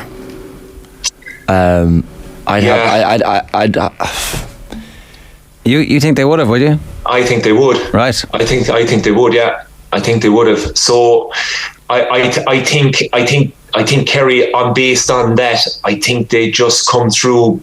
For me, being just slightly ahead. But there's going to be nothing in it. But I think, and look, we always talk about matchups, but I think if we can get our matchups right, similar to what we did against Tyrone, which is going to be very difficult because Dublin have so many quality players, not only on the starting 15 but coming in. I think we could just do it, but it's going to take a huge effort, and as I say, there's going to be nothing in it. Everyone make a wish. We've just had the opposite of a Kerry era. We've had a Kerry man predicting Kerry as favourites. Shane, I said slight. Slight, of course. Yeah. Look, we'll leave it there. Sean, thanks a million for joining us. Before I go, Shane, did you watch the WAM documentary over the weekend? I didn't watch it. Funny, I was busy. Sean. I have to agree with Colm. You need to get on it. It's very good. Right, I'll watch it tonight. The Shucky's all up. Lads, thanks a million. Good luck. Thanks a million, Sean. Cheers. Sean Bonner-Sullivan there, 4-time All-Ireland winner with Kerry, giving us the thoughts from Kerry. Anthony Moyles is with us. Anthony, good morning to you. Morning, Ger. How are you? Shane. Well, Anthony, how are things? Sean is saying he makes Kerry slight favourites. Hey. No, the bookmakers are not. It's like having a clue. They're basically saying you take your picks. Yeah, the replay is scheduled for Saturday fortnight, so we could be having a month of Dublin Kerry if the game's a draw. It's going to be mightily close, I think. We can get into the reasons why and not, but I think it's. Yeah, I don't know. I'm not leaning either way at the moment. I think it's going to be absolutely to the wire. Sure, it'll be fantastic. I think anyone who predicts it confidently either way is lying to themselves. I think so. Yeah, because they both obviously have enormous strengths, but there's weaknesses and there's frailties there as well that can be got at. Well, let's talk about the Dubs and their weaknesses and frailties. What did Monaghan do that caused them so much difficulty? Or was it the slightly stereotypical multiple personality Dublin that we've seen, where for whatever reason they're a bit passive for ages, like they were against Roscommon, for example? Actually, you guys have the ball there, we don't mind. And then all of a sudden, oh shit, we've got to play. It felt like they got that out of their system in the second half, in the quarterfinal, but they hadn't. Yeah. Well, you have to give. Look, as you say, you have to give Monaghan massive credit, right? So Monaghan brought a control to the game, I think, which they have done for large parts of the year. There's a self-confidence there within that Monaghan squad that they're not worried about, whether they go a few points down or whatever it is. They know they'll be in the game towards the end of the game. So I think a couple of things happened. I think Scully took a knock early doors. If you see him, he's down, and I don't think he recovered well from it. Then he gets the black card, and then they basically just get him out of there as quick as they could as soon as they bring him in. So Kilkenny, with that card was played early. I think Pasquale, after the highs, and you see this a lot, when a fella shoots the lights out one week, and then everyone's like, oh, that's it. He's the man now. And the most difficult thing then is to actually go and follow it up. And unfortunately for him, he was well marshalled and he had a bit of a disaster day. So Costello led the line unbelievably well for Dublin. I still think there's question marks. There has been question marks over that forward sector. You know, Khan is doing what he does. Mannion isn't hitting the same kind of levels that he was of the last number of years. He hasn't looked the same type of player, popping up every now and again. And I just don't think there's that same fluidity that they have. I don't think there's that same threat. You know, I know we've spoken about this before, but the going to the well, the big boys like the McCarthy's, you know, McCaffrey coming on and doing what he needs to do. Fenton's second half performance was Fenton quiet first half. I thought he was really well marshalled. I thought Mohan did an excellent job for a guy who would usually be kind of pigeonholed into that full forward role. I think he did a great job coming out around the middle. And Monaghan upset Dublin. You know, I think Monaghan basically said, well, we'll go and take your big weapons away from you and see what else you have. And Monaghan brought what they brought, which is that speed and that quickness of transition. And I think, you know, we'll get to Monaghan in a minute, but I think, you know, the forward line, and if you're Kerry, you're sitting there looking at that Dublin forward line, you're saying, okay, we know what we have to do. We know the fellas that we need to take out. And then can we restrict those 3 or 4 subs who come on? Can we curtail them as well? And can we make sure that in those 62 or 63rd minute to the 73rd or 74th minute that we're not going to concede certainly 1-6 or 1-7, but we're only going to concede a point or two. Yeah. That's the winning of the game. And like, I mean, we know Dublin do that squeeze, you know, last 5 minutes of the first half, certainly the first 5 minutes of the game, those last 5, and then the first 10 minutes of that second half. And Monaghan did really well in that. Brilliantly well. Yeah, really well, because the squeeze was on. Yeah. You could see it. But we spoke about it last week. Like, begging was massively important. Yeah. And in that moment where the game goes from, I think it was like 12-11, 13-12, and around 57, 58 minutes to 62, 63 minutes, there's a spell there, like the O'Hanlon free against them it's really harsh, you know.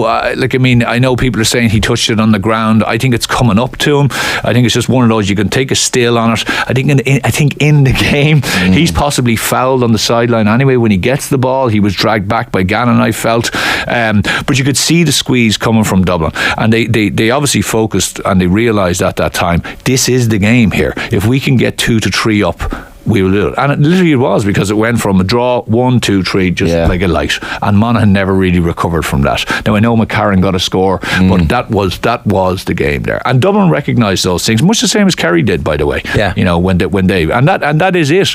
And it's, you know, and I feel sorry for referees in the sense, because you can imagine the roaring and shouting. You could see it from Khan and Costello calling lads up. There's a heightened level. It's even more heightened. You know, there's tension and you're just watching everything. There's bodies everywhere. There's things going on all over the pitch.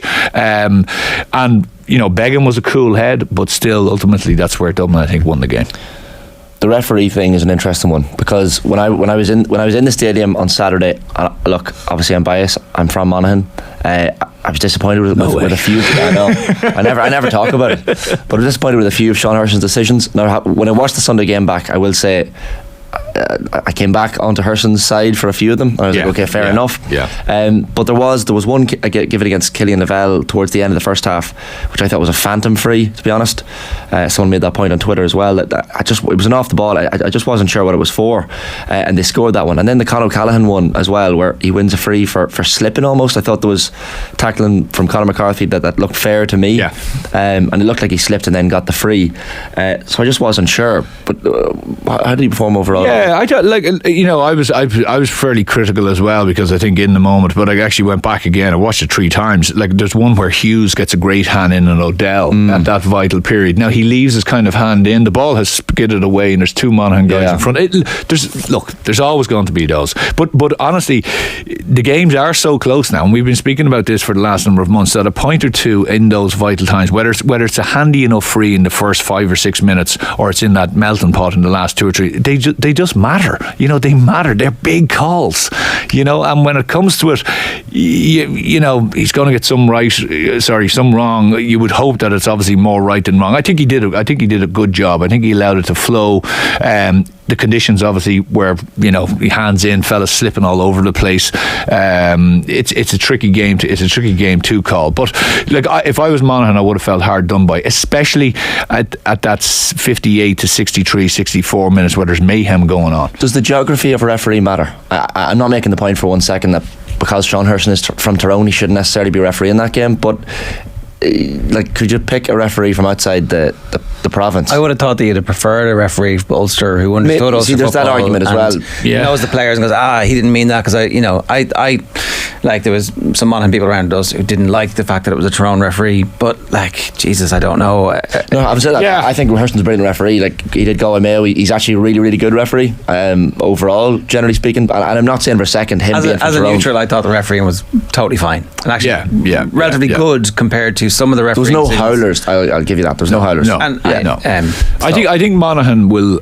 I think Monaghan will look back and realise that was by far their best opportunity to get into an All-Ireland final. By far. I think in a way they've done the rest of the country a favour by making Dublin seem like they're not a super team anymore. The Dublin team that won all the All-Irelands, that were harvesting them, is gone. And now they're a team who are still very good and who obviously you need to be absolutely sensational to beat, but they're very beatable now for teams who have a game plan, who have athleticism, and who are just a bit more aggressive. Yeah, I wouldn't say very beatable. They're beatable. But it's that ends up being a 7-point game. Correct. It's actually a 2-point game. Correct. Really. And I think it's the going to the well. People are speaking about James McCarthy, but it's Cluxton, it's a number of others, it's McCaffrey, it's a number of others, even John Small. I'm not putting John in that same camp, he's a lot younger, say, than some of them, but it's the going to the well once more. It's having that hurt or having that drive. People don't realise it. You're talking about McManus, when you're standing at the bottom of the mountain again and you're going, I have to get back up there. It's the mental battle much more than the physical battle that matters. McCarthy has had injuries over the last while, and you look what he has done to get back into probably player of the year type shape. So it's that drive, Ger, and I think that Dublin team will be a very different Dublin team next year. I think it'll be a very, very different Dublin team. So this is their last hurrah to a large extent, and they're big personalities, those guys. There's big personalities that are going to exit that dressing room. I think Monaghan will kick themselves. I would not have started McManus. I wouldn't have started him. I know how important it was probably for him. Himself and Vinnie Curry have soldiered together. I would imagine there was a lot of pressure on. But I think if you look at the performance, I think they could have managed the first 40-45 minutes in much the same way without him, right? Maybe there would have been 1 or 2 points in more of a deficit, but I think if you really go back over his performance again, from minute 50 he comes alive because the game just starts to open. He comes alive. Remember that great score? He comes around on his right foot. If you watch, can't remember who's with him, I think Fitzsimons maybe, but he's watching it, and even though he knows it's going to happen, he just can't get around to tag him.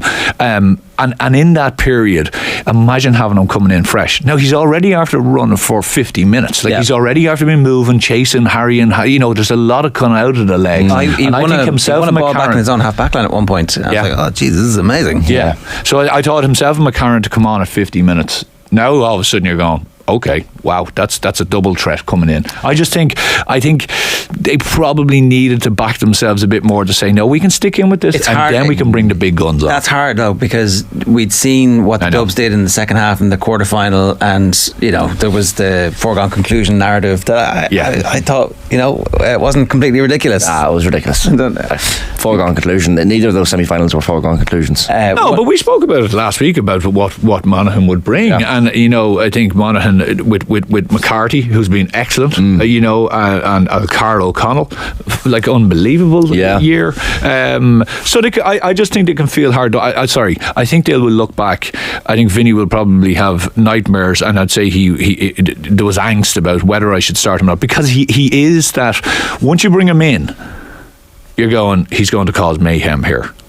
He will cause mayhem. He'll attract 2 to 3, and when you're tired, one of the reasons why I would sit down all winter and I would like make sure that he comes back next year, because I do feel like Monaghan have learned a lot from this year. It's the first year of a new management team, and they've bedded in a load of young players, and they do have really good young players coming through. Like, it feels like Monaghan could be here for a while if they could keep the band together for in the way the Dublin got the band back together. Some complaining from other Monaghan people who are being less I don't know what the word is, diplomatic than Shane this morning. McManus was fouled 3 times and then done for overcarrying. Moen was done for a high knee, all in the last 5 minutes. Points came from both. The Moen free, I've never in 30 years watching football seen a foul given for this. The high knee, it was I actually agree. I think the same one as the Kerry goalkeeper, Shane Ryan. I think that neither of them were fouls. Like, if you can't jump and raise your knee when you're trying to catch a ball, raise your knee. You can't, because you've got a duty of care to the player. Like, you do have a duty. Either we care about this stuff or we don't care about this stuff. Neither of the incidents were particularly dangerous. Well, there was a head injury, and he wasn't taken off for a head injury either. You're kind of you're taught as a kid, when you go up, you bring your knee up to protect yourself. Really, you're bringing your knee up. You were taught that in Meath. Yeah, you are. You're not really. Yeah, you know, it's like, this is your chance to cream your man. Like, I don't know. That's what the point of this is. Yeah, I don't think I'm with Shane. I think the Ryan one was like, he was going up and he turned his hip. McGuigan probably should have known it was coming and put the brakes on, to be honest. Yeah, possibly. You know, look, I don't think the referee was the winning and the losing of it. I think there was an opportunity, but to go back to Dublin for a second, because they do deserve massive kudos for that last 7 or 8 minutes where they smelt blood, and they just went we squeezed the living daylights out of them here. And when you have Con and Costello and these lads really squeezing, you had Lee Gannon coming in, Fenton came of age. I thought he was mad, but then all of a sudden he came up with some really big moments. Knee slide point is one of the most athletic things I've seen. It was Novak Djokovic style, weird ability to do stuff, and you're like, Clifford did something similar. There was like no room to get a shot off, but he just got one off in anger, even though Chrissy McCaig was like dry riding him. And it was the exact same from there's a defender there, and I'm on my knees and I just get up and I straight away kick it, and I'm like, wow, that was incredible. And it's one of those things, because he's such a totemic figure, that it does seem to count double. I think it does, and of course when it does, because you've having marshalled so well for so long, and all of a sudden you're just like, he just gets us in the end. And McCaffrey as well, coming in and sticking the ball over the bar, like he was kind of smiling to himself as if to say, I didn't expect that myself. But it's just all of those added things, and that's what you need. We've spoken about this. You need that impact. It's a massive thing. I don't think Derry had that impact. You need that impact. It's like, people say, it's a 20-man game. It is absolutely a 23-man game now. McGrogan getting injured in the manner in which he was scoring the points, like from Derry's perspective, that takes away an ability, and they don't. The razor thin margin from Derry's perspective, it's so tight that they can't afford that. But just to go back to the Dubs, right, the bits that Monaghan did cause them difficulty, not a million miles away from the difficulty that Derry caused Kerry, where there's these pockets of space in between the lines of defence, where if you have a shooter in there who is able to kick, and if Kerry have enough of them, they'll be able to kick. So the teams match up quite well in terms of, I think this could be a 118 to 116 final. It could be. Well, you see, teams are starting to work out that, okay, if the quick early ball isn't on in space, well then it's all about, as you say, managing to get behind that first bank of defenders,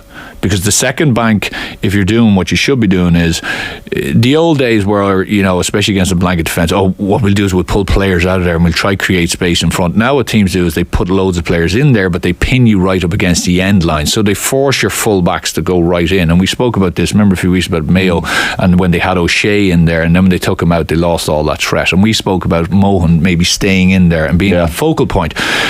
Once you get in behind, if you have runners coming at angles and the right guys coming at space, well then it's a pop pass and you should get your shots off. And that's where you saw most of the success. Now, Kerry will be able to do that, most certainly. I think it's look, you're trying to really, really pick holes, and you're looking at incidents. the two games, the four teams were of top quality. Like, you have to say that. Like, it was absolutely, like, Monaghan deserved massive credit. Derry deserved massive credit. Like, the first half of the Derry-Kerry game, it was just like, this is ridiculous here. Like, just the score, the point taking, the shooting, the athleticism, the tracking, like, absolutely there's everything. There's also the ingenuity in coaching in Gaelic games at the moment. So Vinnie Corey, first year manager, like Kieran Meena obviously comes in difficult circumstances in Derry. Davy Burke with his game plan against Dublin as well in first year as common manager. There are new ideas coming in as to how teams beat. But it annoys me so much when people saying, football, it needs to change. It's got to, like, you're saying, you need to understand the game of chess that's happening, and like, everyone wants a shootout and all those things, but like, what is wrong with what was played over the weekend? Like, you're watching. If you don't want to watch where the ball is, watch what's going on inside. Watch the game. Like, I mean, Jesus, I've watched soccer games and I've fallen asleep and woken back up again, and the ball's still in the same area. Like, tapping around the place, mass defences, park the bus. This is the game, and what's happening is, again, as you say, the ingenuity of, okay, how do we break that down? How do we actually manage to get our scores when that's happening and create space and do all the different things, and there's no need to change it. There's no need to put new rules in that will have unintended consequences. Just let the teams and the management teams work it out, because we are living in an era where they're as fit, strong, athletic, skillful as they've ever been. And like, I mean, I was sitting watching the game with my two girls, and I was just saying, I said, look at that 14. I said, he is the greatest player I said I've ever seen put on a football jersey. Just watch the way he moves, watch everything he does. And like, Chrissy McCaig is an unbelievable defender. And he's still going this morning, Jesus, how many did I concede off him? Yeah. It was the same as my sister was watching the game, and she wouldn't be massively into Gaelic football, but she was asking us during the Kerry-Derry game yesterday, so who's the main guys for each of these teams? And I was kind of saying, well, Shane McGuigan for Derry, David Clifford for Kerry, and literally as soon as I said it, so she was watching 14 for Kerry, keeping an eye on him. As soon as it was that score in the first half, just when he had no space to kick it off, and just like, if you're someone who doesn't know Gaelic football, you can see he plays the game differently. The small things he does, even by the way, from a defensive point of view, because I thought McCaig was very smart. McCaig said, right, I'm going to bring you down here a few times, and he brought him right down. But there was one where he gets it, and I can't remember who comes to him, I think, but he does a little bounce. He knows if he bounces it straight, he's going to go straight into the defender, but he manages to bounce it away and outside of his hand and creates a space as he then goes and launches over his left foot. Like, there's sometimes as a defender, I remember marking Johnny Doyle one year in 2007, and Doyle was absolutely tearing it up. And I remember thinking to myself, having nightmares the night before, going, what? At 6, I was thinking, if I can keep this guy to less than 8, I think I've done a pretty good job. I'd say, like, Derry were probably pretty happy that he didn't get double figures, because it kept him in the game right to the end. And, and Derry did almost everything correct. Well, the question, I suppose, was, and I think again, it's the scenario of the what ifs. And I'll pose to both of you, because I was thinking it during the game. So I've been that soldier in the sense of, you're thinking, right, do I need help, or am I going to just are they going to trust me that I continue to go on this journey here? Because McCaig was under pressure. He got the booking in the first half, yeah, and was under pressure, and you could see it. I don't think he was ever going to get sent off, because it was mostly just in tackling and hands in. So, Cork, if you remember, have always brought someone like a Powter back to try to double up with Clifford. I thought Derry could have done that, and because I think the rest of the pieces for Kerry in the jigsaw were pretty blunt. The rest of Guinea wasn't having a good game. Spillane was definitely not having a good game. So the rest of the forward unit, like, you're not going to get the same from Moynihan. You're not going to get the same. So you're kind of going, right, are these lads really going to hurt me, or where is the main pain? McCluskey was doing a great job on Paddy. So I honestly think they should have said, we need to double up on him here. And I think by virtue of the fact that they didn't, because Sean O'Shea wasn't in it in the first half. Now, he came into it brilliantly in the second half. But here's the thing, if you double up, then all of a sudden Shawnee is like kicking 4 points in the first half, and you're like, well, we've kept Clifford to 3. I know, but I think you can bring someone from somewhere else, right, if you get one of the half forwards. Yeah, you can bring someone from somewhere else. I think Dublin will say to themselves, we're going to double up. is the way to beat these two teams. Sorry, goal chances is something we haven't talked about. Like Monaghan had, like Ryan McInnesby probably will look back at his chance and probably could have passed it across to Stevie O'Hanlon for a certain goal. Derry had goal chances as well. I know that McKinless got their goal, but obviously they conceded to Gavin White straight away afterwards. But if Monaghan and Derry had taken the goal chances that they had, and they got them, like first half Monaghan had maybe 2 or 3 goal chances, Dublin had 0. It just shows you have to, if you get in behind like that, you have to, against those two teams. It has to happen. It has to happen. Well, I think there was 4 goal chances in the first 5 minutes of the Derry game, and or maybe even 5, and then even McKinless has won in the second half. Now there wasn't a massive amount of options. Terry did really well, because actually, if you look, O'Connor ends up nearly going over the block, and they had the ball cut out across. But yeah, you have to make hay. I think the Clifford thing would be interesting for Dublin. I'd say Dublin were saying, right, we need to put an X on him as much as we possibly can, and then we'll see how the rest of the because I honestly, like, McKaig is probably one of the best defenders in the country.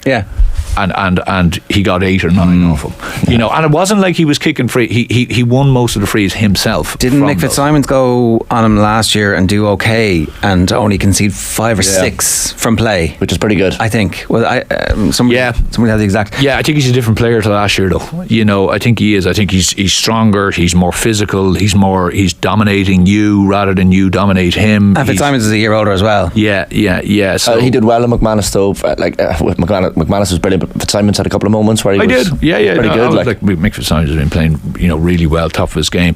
Look, I think the Stephen O'Brien introduction was massive for Kerry. Because he was so good, do you start him, or are you now thinking, okay, we have something at last on our bench, so I don't think you do. I think you're right. I think you need to keep. See, it's that thing that you fall into, you know, and you've seen it so many times before. A fella comes, start him the next day, and he just has a mare, because he's just, you know, some lads are used to coming into that kind of, like, he came in. He won 2 or 3 turnovers. He got a great score. A couple of blocks. He made a brilliant block. Lynch was, Jesus, you know, I saw him come up the field sometime, and you know what?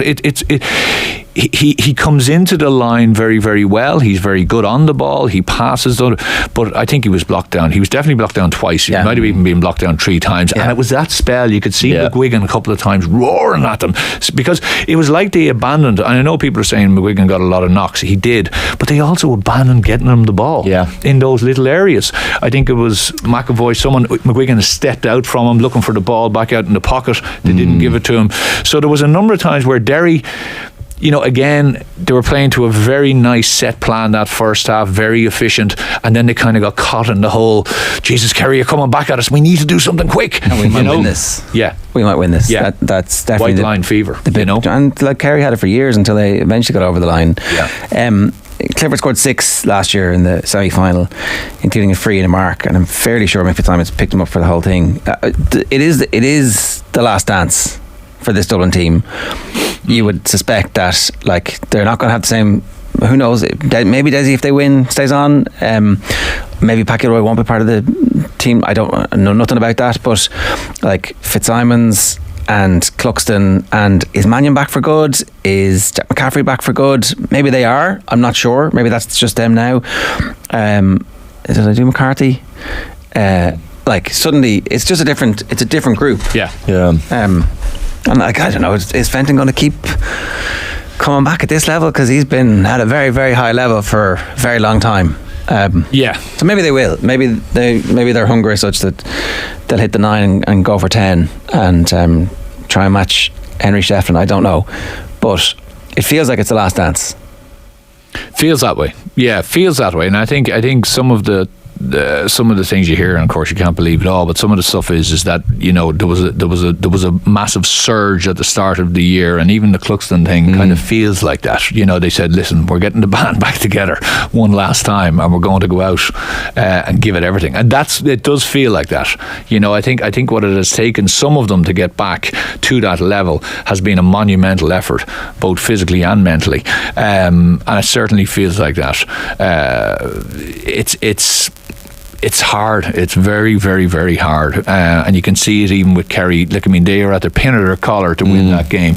It's not an easy thing to do. It's an absolutely massively difficult thing to do. And it just feels that way, Ger. I don't think that the likes of McCarthy would say, right, I'm ready to rock again next year. That's just my sense. I feel like the structure and the calendar now probably leads to the likes of McManus and those Dublin players that you mentioned sticking around for a bit longer now, because look, the end of July they have the rest of the summer. The league, Dublin don't necessarily need their top players for the league. They don't use them anyway, so that period at which those top players are needed all of a sudden is drastically cut. So why wouldn't they come back? But you still have to do. You can't. You just can't in this day and age kind of winter well and come back. You can't do it. You have to do all the training. You have to have it in the tank. And I think you saw it this year. Playing the games. No, and I think you saw it this year with Galway. Like Comer and Walsh, we spoke about this. They didn't have that bank of work. Walsh was with Kilmacud. I just think you still need to be there. You still need to be present. You still need to do all that stuff.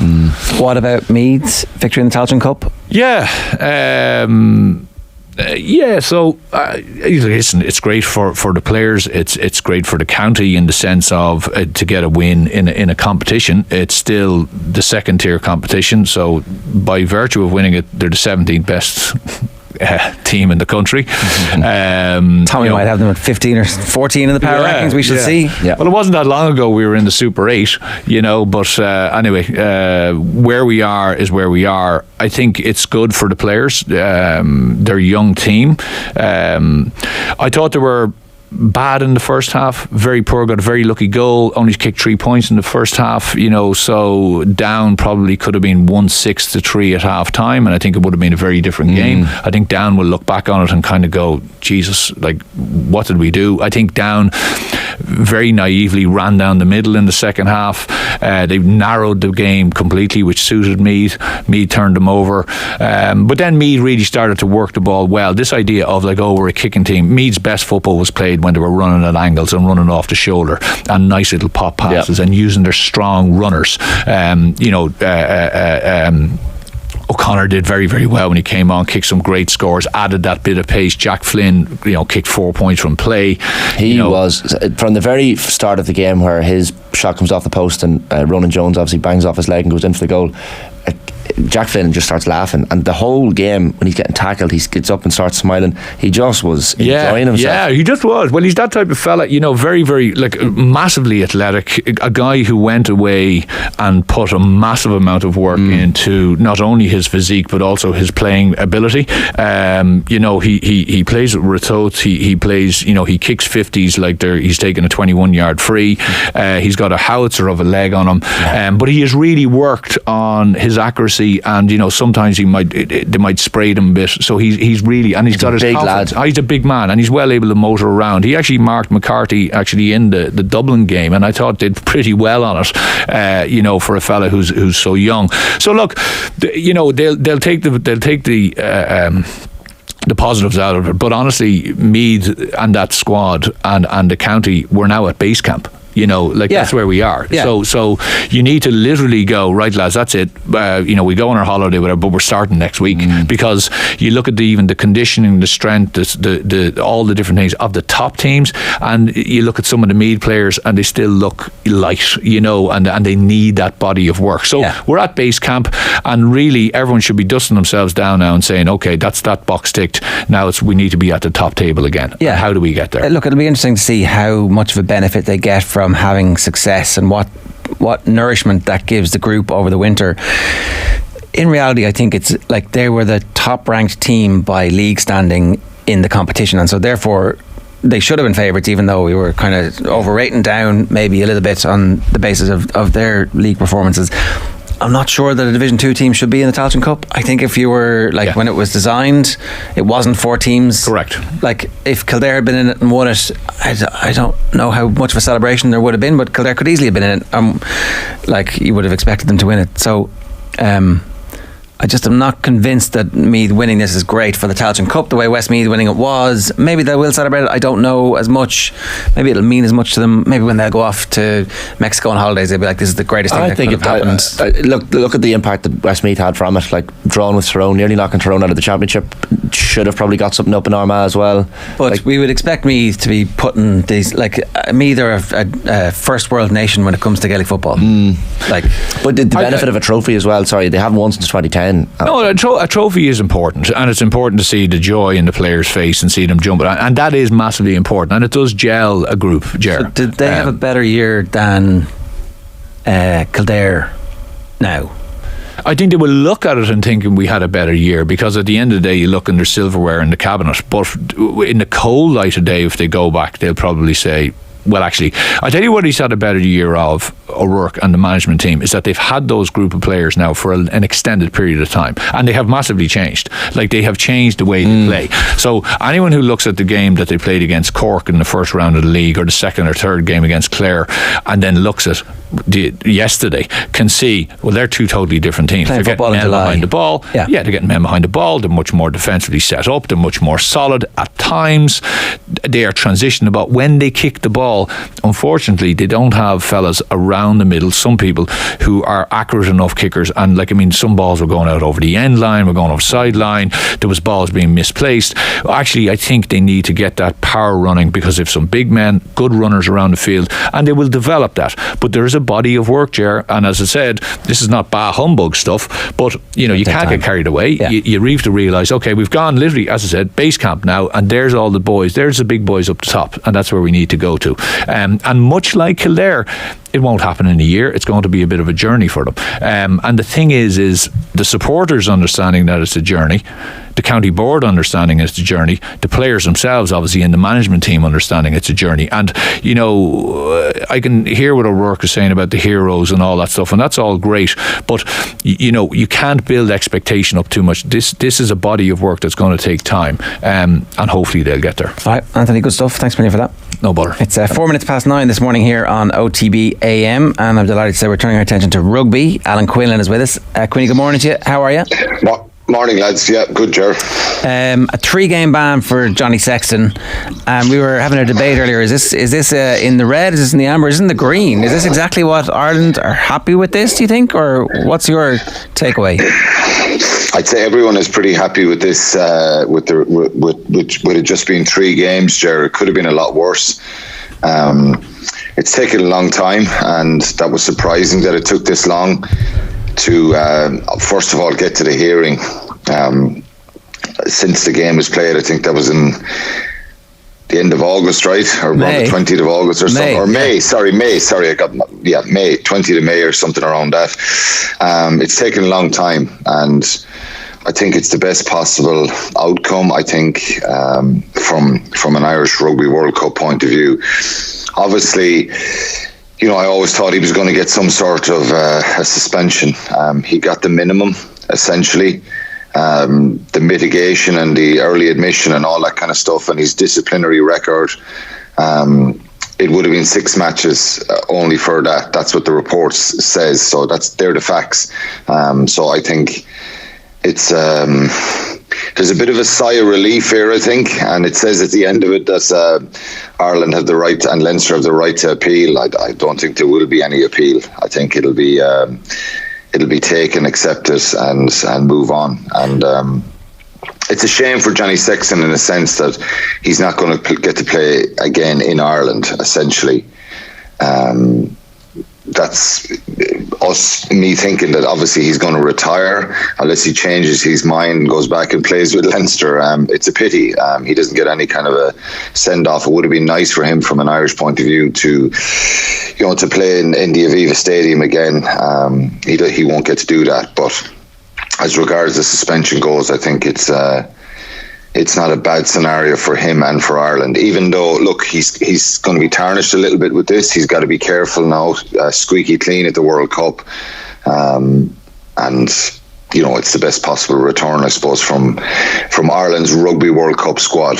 So in terms of actually getting him match fit and ready to go for the World Cup tournament itself, what's the impact?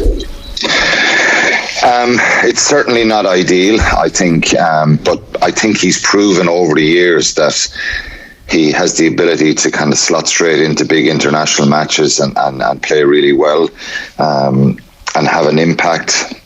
It's not every player can do that. I think some players are the exception over the years. I think we saw it with Sean O'Brien a little bit, a couple of times with Cian Healy. Certain people can probably get away with that. Keith Earls. Yeah, look, it's not ideal for everyone. I think if you're a background, if you were asking me, could I do it? I would be, if you hadn't played for a number of weeks, the matches make you fit, they make you sharper.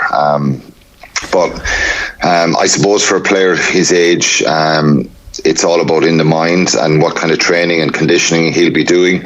He hasn't played obviously for a long time because of the injury. What about training? Is there a way to have him take hits in training that prepare the body for the hits that he's going to get in the World Cup?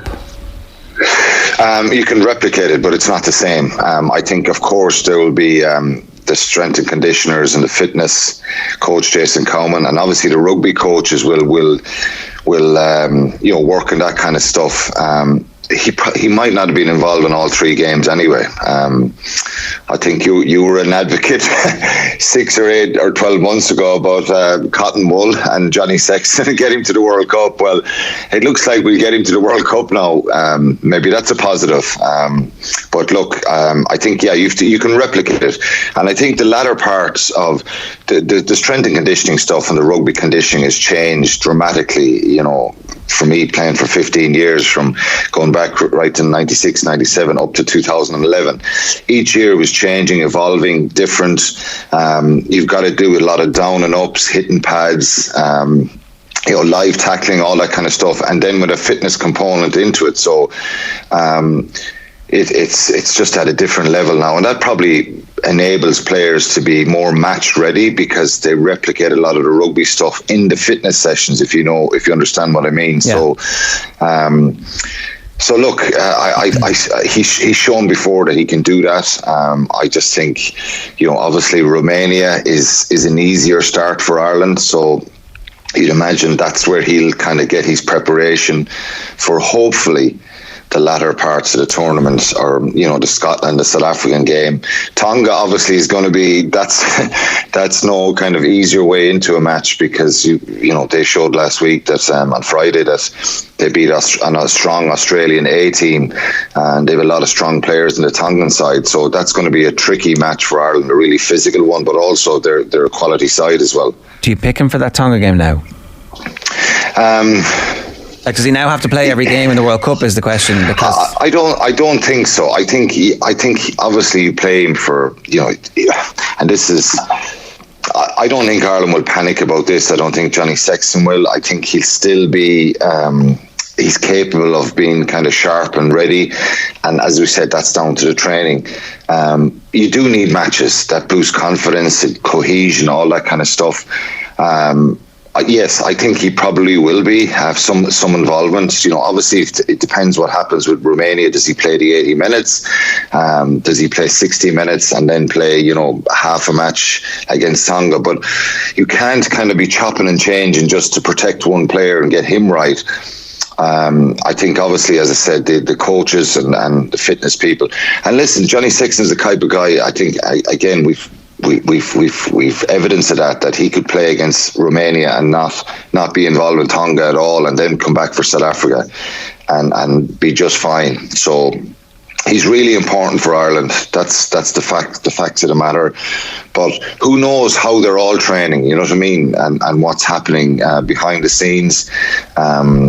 And how ready he will be. But I think, look, ideally you want to be in the best shape of your life going to a World Cup. That's what any rugby player ever all they ever want. So it'll be interesting to see what happens, but I think there will be certainly a sigh of relief here.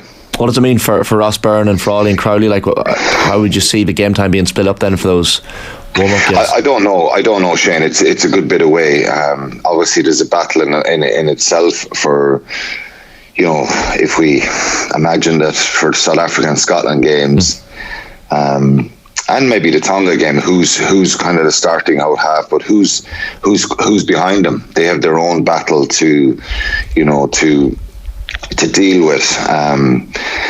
And maybe there'll be pressure on, who knows, Andy Farrell might surprise people and start, one of them against South Africa or Scotland, who knows, but certainly they'll all be trying to put their hands up. And I think certainly from the way that things have panned out for Ross Byrne, obviously the way he got himself back into the fold last year, after, what happened in November and playing very well for Leinster, and Jack Crowley, the way he finished the season, I think caught the attention of a lot of people. So I think both of those guys won't be kind of going, well, Johnny Sexton's captain and he's the starting out half and that's going to happen. I think, Andy Farrell will want them believing that, maybe they can make the coaches change their mind here. And but as I said, they have their own battle to kind of get in as number 2 if Johnny Sexton starts against South Africa and Scotland. All right, Quinny, we leave it there. Good stuff. Thanks a million. Cheers, thanks, Chair. It's Alan Quinlan giving us his thoughts on the news that Johnny Sexton will miss all the World Cup warm-ups, but none of the actual action in the World Cup, assuming, of course, that he has proved his fitness in the meantime from the groin injury operation that he had. It's 13 minutes past 9. Ireland's first World Cup warm-up, by the way, is in just a fortnight's time. So, blink and you miss it. This is it's all pell-mell at the moment, as it is with the Republic of Ireland, who are currently in Australia preparing for their opening World Cup match on Thursday morning our time against Australia. And I think we have some good news. Kathy McNamee, good morning to you. Good morning, guys. How good? How good is the news? I'm just back from an Ireland training session where Denise O'Sullivan was present, not wearing her boot. She didn't partake in the full training session. She just returned to light training today after Friday. But from what I saw, she seemed to be moving quite easily. Didn't look like she was under too much trouble or strain. So cautious optimism from Vera Pauw was how she put it when we talked to her about whether or not Denise would be playing against Australia in that opening game. So Denise herself feels good and that the team are taking a lot of heart from that. So we're still at the stage of fingers crossed, touch wood, pray to whatever gods you pray to. But yeah, a lot more positive than the situation was on Friday night, or I suppose the morning for you guys. Do we know what the actual injury is? Has that been quantified exactly?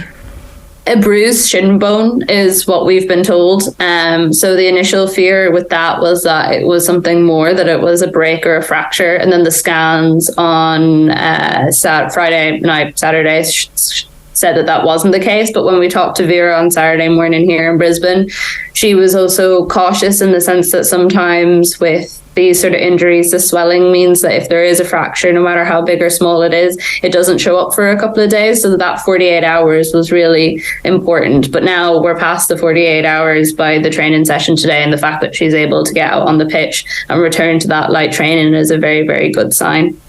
I didn't expect a rivalry with Colombia after a warm-up game to become a thing in advance of this World Cup, but some of these quotes on Vera, I know Vera Pauw was asked about these, Kathleen as well, from their defender Caracas. They are just girls, one little foul and they all started complaining. They were having a chat amongst themselves to continue or not, so we weren't going to hang around waiting for them. Let them eat shit. Colombians clearly not happy with how things panned out. Yeah, it was a really strange situation because, even in the build up to it, we had that whole thing where we as the media had asked, Vera and the team if they wouldn't mind us sitting in on the training session. No one really wanted to report anything mad on it. It was more just to get a sense of where the team was at. Absolutely no one had an interest in reporting on Colombia because the chances of us coming across them were slim enough. And then the Colombians revoked that access, like literally half an hour before the game was supposed to kick off. There was a lot of journalists already out there. I myself was on my way out there after doing a few hits, and then just whenever the news broke that the game had been suspended, we were like, this is very unusual. Like, I don't think I've ever heard of that before. And then you saw the comments from Caracas that you just read out, and you're like, geez, like, there isn't really that sort of tension or history between these two teams. So where is this coming from? There was some things as well that, like, Katie McCabe was annoyed that the Colombians were taking so long to come out of the dressing room. So, like, she led the team out first. So maybe that put a bit of a weird spin on the evening. But even still, like, there's no there's no reason between the two teams that there should have been this amount of like fire and feistiness. And Vera said to us when she talked to us on Saturday morning, which wasn't something that was prearranged, that was just put on because of what had happened on the Friday night, that, you know, she had never seen a team go into players as hard. And she was like, even in competitive games, it just seemed a little bit strange and dangerous at times. So I don't really know what the Colombians were hoping to achieve. Maybe their management just had them very hyped up for the game. But again, I mean, if you're putting in reckless challenges, you're endangering yourself as much as you are the people on the other end of it. So it didn't make a whole lot of sense. Is there a world in which the injury isn't bad enough to prevent Denise O'Sullivan from playing in this game, but that they actually make the decision not to play her because it's really a pain management issue, and you know, you might end up making it slightly worse. She gets another knock on the shin, and then suddenly it's far more difficult for her to have an impact on the other two games, which may well decide our fate in the group. Yeah, so that's the like general discussion that we've had with Vera over the last couple of days is, you know, well, what do you do in this situation? I get the impression that if Denise says she's okay to play and she is cleared medically, she will play, even if that does provoke some sort of pain. I think you look at how Australia performed against France in that game on Friday, and, you know, they looked really, really good. And I think if we are missing a player like her in that game, we're really going to notice it. You know, one of the questions I had going into this was, well, how are Australia going to handle the hype of a home World Cup opening game, you know, 80,000 people. They had a record crowd in the stadium on Friday. The atmosphere was absolutely electric. Like, you could even sense it through the television. And they seemed to feed off that rather than be intimidated by it. So I really think that if going into this game, we need everyone that we can get, and that includes her. Yeah, Australia famously love the extra attention and pressure and home advantage and stuff. You'd think of Cathy Freeman in Sydney in the Olympics, and it's like, yeah, I can do this. Thanks very much. So that would be my fear. In which case, though, like, sure, I understand that we'll struggle more, but fully fit Denise O'Sullivan for the final two games, when actually, if Australia are going to win, hopefully, all their games, and I'm not sure they will, but you know, if they have a routine, confident victory against us, maybe we actually concentrate in the second and third games and get our 4 points in those. And I can see that there's a big decision to be made. There is, and I wouldn't necessarily be massively surprised if it went either way, but also based on what we've seen, I feel like she is going to play Denise, and I also think Denise herself will want to play. You know, having spoken to her in the run-up, the last time I chatted to her was like earlier in the week, and even just in passing and stuff, she is so focused on this opening game and is so ready for it that I think if there is any chance of her playing it, she is going to know herself whether she wants to or not, and I imagine she's going to lean towards yes. If she comes through the next couple of training sessions and feels okay, I don't think there's going to be a world where she's not saying to Vera, put me in. And I don't think Vera as well isn't. I'm not saying this in the sense that she doesn't care about the players and how they're feeling, but more, I don't think there's a world where, you know, she doesn't start a player like Denise O'Sullivan, what is like literally the biggest game in the history of this team. Yeah, yes, there are the other ones to come, but like this game is the biggest one in the history of the women's national team. Okay. So, yeah. I mean, it's Denise O'Sullivan as well. You're not going to not have her. No, 100%. Kathleen, great stuff. Thanks a million. Thanks, guys. More from Kathleen on the Koi Gig pod, and of course on all the off the ball output over the course of the rest of the World Cup. It's 21 minutes past 9. Now, we're going to the Cork Podcast Festival. Join us on Sunday the 27th of August in the Cork Opera House. None other than Jimmy Barry Murphy is going to be in the house, plus a few other famous faces to be announced. For tickets, go to corkpodcastfestival.ie/off the ball. Some highlights on the OTB Podcast Network for you today: our Sunday paper review, GA reaction with Kieran Mina and Jack O'Connor after Kerry and Derry, Paddy Andrews on the Dubs, Shane Renane and Ciara O'Sullivan on Cork versus Armagh as well. After the break, Jenny Claffey in studio. Back after these. You're listening to OTB AM. Off the Ball. Cheering on the girls in green. I followed the Irish women since 1983. 82,000 people, that's going to be something else. There'll be a hell of a lot of Irish in that, and it'll be a hell of a game as well. Love Off the Ball, we really do love Off the Ball.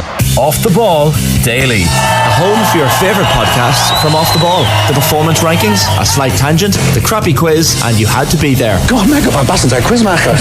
You know what I mean? And I had heard about it. I had heard about it prior to that, and me being the Super Bowls man I am, I brought Bowls chairs with me and gave it to them. Subscribe to the Off the Ball Daily podcast feed right now. OTB AM. The Sports Breakfast Show from Off the Ball. Right, Jenny Claffey's with us. Good morning to you, Jenny. Morning, guys. How are you? Very good. So Alcaraz, thank God. Oh yes. Yeah. What a match! What a thrilling match yesterday. Just finally Djokovic has been knocked off his. It felt like he was choking in the first set. I was really worried. I think just Djokovic came out in typical Djokovic fashion. He just steamrolled him from the very beginning. He was just suffocating him on with his shots. He was playing so deep. Alcaraz, it looked like didn't know what had hit him, and there was a kind of a sense of, oh no, is this the Roland Garros match all over again? But thankfully he managed to turn it around quite quickly then in that second set. And what a different player! How does that happen? In the mind. Is it? Yeah, like totally. Just there's no kind of timing issues or technicalities. It's just like pure wake up. Well, he even actually alluded to that himself. He said that after the match, that he said to himself after the first set, like, come on, Carlos, like, let's put on a better show here. So you could see he improved his serve percentages in the second set. He was applying more pressure on Djokovic's serve. I think he won the first point of Djokovic's serve in every service game in that second set. So that's just applying pressure straight away off the bat to Djokovic. And he was getting into those games, whereas in the first set he wasn't. He had one chance to break, I think, at the first set. And then we saw a really close tiebreaker. That tiebreaker was exciting. Djokovic 3-love up in the tiebreaker. He also had a set point, but Alcaraz just seemed to knuckle down and was able to produce the goods, and unbelievable goods at that. It was a composure, because the lads were saying earlier that he bottled that first set against Djokovic, to maybe playing someone like Djokovic on centre court. Do you think so? Like, yeah. But then he gathered it. Composure is probably a good word for Alcaraz, because he gathered himself. Yeah, it was total battle jab, because the French Open semi-final was very much fresh in his mind. Like, a remarkable comeback, and as Jenny said there, like, Djokovic doesn't lose tiebreaks. 15 tiebreaks in a row this series won. But like, for you, like, watching it just like from the professional aspect, what did Alcaraz do differently tactically after the first set? So I think he just settled. Firstly, he settled. Like there was obviously apparent nerves there. So he settled a little bit more. You could see he started playing with a little bit more conviction in his shot. So there was a bit more belief in what he was doing. Whereas in the first set, like Djokovic just said, was just all over him. He couldn't get into the game. He started to unleash a little bit more with the forehand. And I noticeably, he started to come to the net a little bit more in that second set than he had in the first set. And that was a big tactic that worked against Djokovic in yesterday's game. And as we've seen with Alcaraz, he's got such variety in his game. He wasn't able to bring that in the first set, and we just saw a little bit more. The drop shots on that, as I said, coming into the net was a bit of a difference. What's Alcaraz's weak point in his game? Oh God, where hard to find one, isn't it? Yeah. I mean, that's what Djokovic alluded to afterwards, that he seems to have the best of strengths of the former big three, i.e. himself, Rafael Nadal and Roger Federer. Seems to have the best aspects of everyone's game, the mental strength and the shot variety. But there surely has to be a weakness. I mean, everyone has a weakness, but it's hard to find his. Yeah, thinking about, like, I remember 20 years of age as well. Looking back last year at the US Open, like, his return of serve was something that they were saying he could probably improve on a little bit more. It's hard to fault that yesterday. Shot decisions, some of the times, like, obviously he's just got this incredible touch in his drop shots, and sometimes he makes the wrong decision, but I mean, it seems he made the right decision a little bit more often than not. It felt a little bit like he was over anxious at times to try and finish the point, when actually he's got control of this, and it looked like he was wearing Djokovic down, which I've never seen. Yeah. Even after the toilet break. It was amazing. It was like an incredible tactical, technical, physical performance from a 20-year-old to overcome. I think he totally choked in the first set as well. Why was Djokovic not able to then just kill him? Because we've seen, from a winning position, Djokovic is a cold, hard assassin, and for whatever reason, he started to doubt himself against Alcaraz yesterday. Yeah, it's just that it's so unrelenting, the pressure from Alcaraz. Like, he just doesn't let up. It's like Djokovic playing Djokovic, you know, there was no let up. And I think Djokovic felt that, you know, throughout that second set as Alcaraz started to find his form. Djokovic knew that he had to make every ball. He was under pressure, which we don't see that often. You know, Djokovic always backs himself in those situations, like a tiebreaker, as we said, like 3-love up, you're going, oh, surely this is Djokovic's match to win. But he knew that the pressure was always there. Like, Alcaraz was making those returns. He was hitting his serve faster than he had in any other match in Wimbledon, in any of the previous rounds. He was serving harder, so he was throwing everything at Djokovic, and you could obviously see he was feeling that, and the frustration showed with Djokovic as well, as we saw in the fifth set when he broke a racket. Like, his composure kind of started to drop as well. You could see he was feeling the nerves or the pressure. I mean, do you think that Djokovic played to his maximum level here? He looked a bit tired to me. He looked a bit flat, actually, at times. Yeah, maybe not the Djokovic that we've seen of earlier years, but I mean, he is 36, you know, but again, it comes back to Alcaraz and the pressure that he was applying and the amount of court coverage Djokovic had to do. Obviously, he was wearing him down, and the drop shots, he was taking Djokovic off the baseline, which is where he's so comfortable and where he dominates everybody, is on that baseline. So Alcaraz, with that variety of drop shots, was taking him out of his rhythm of moving side to side, which he's just unbelievably good at, making him, you know, move forward, move lobbing. He was just making him cover the whole court and taking him out of, as I said, of his rhythm on that baseline. I still can't believe it's only Alcaraz's fourth ever tournament on grass, which just doesn't make sense in my head. But can he now go on to dominate on grass? If you asked me that before Wimbledon, I wouldn't have said yes. I mean, it's crazy to think that he's won the US Open on hard court, he's won grass court in Wimbledon, and he hasn't won the French Open on clay, which is supposed to be his best surface. Do you know, I think he can go on and do incredible things now. Do you know, I think hopefully this will be a rivalry for however long Djokovic lasts in the game, but it is great to see, as we hear over the changing of the guard finally, and for Alcaraz to do this in Wimbledon against Djokovic is a big statement, do you know, for the future of the men's game. The umpires from Dublin, Fergus Murphy, involved at Wimbledon for 28 years, but his first final. How do you think he got on? I thought he actually did great. Yeah, he was brilliant. I'm delighted to see Fergus in the chair there in the final yesterday. I know Fergus from the tennis game, but well earned stripe for him, you know, to get that recognition of 28 years. A long time coming. Do you think he should have called the time violation earlier than he did? It was the second set tiebreak, I think he eventually called it. Yeah, taking a long time. He was, that ball bouncing and the toss, and like that's nerves and pressure as well. I know it was windy, but I do think he was using that to his advantage. Oh, it's total gamesmanship. Yeah, he knows exactly what he's doing. But he did call it. Can I ask a question? I thought when you get your second violation, that's the point deduction. Is it not? I also thought that as well. I was wondering he got two. I was like, that's normally a point. I actually, to be honest, is there a difference between a time and a bracket? Yeah, they're different, aren't they? I think they get. The time violation. Apologies. Okay. There's a loophole between first and second serves, isn't there? I don't think the clock. They don't count. They don't count the clock in between the two. No. And he was definitely taking advantage there of the in bouncing. between. But he was arguing. You'd see even the way he was carrying on, was that arguing with the ref over the time violation. He as you said, he knew exactly what he was doing. He was all in an effort. That 7.5 minute time toilet break after the second set was just after the third set, it was just a joke. Well, Nick Kyrgios approved of Fergus Murphy's display on Twitter. Fergus Murphy thumbs up. Nick Kyrgios is saying fair play. It's the ultimate compliment. He likes all the Irish lads, Nick Kyrgios. Never mind. The difference, I'm just looking at the stats. Over the course of the 5 sets, Alcaraz won 2 more points than Djokovic, and they won the same number of games. Like, that's how close this was, really. It could absolutely have gone either way, which does immediately catapult it into all-time classic.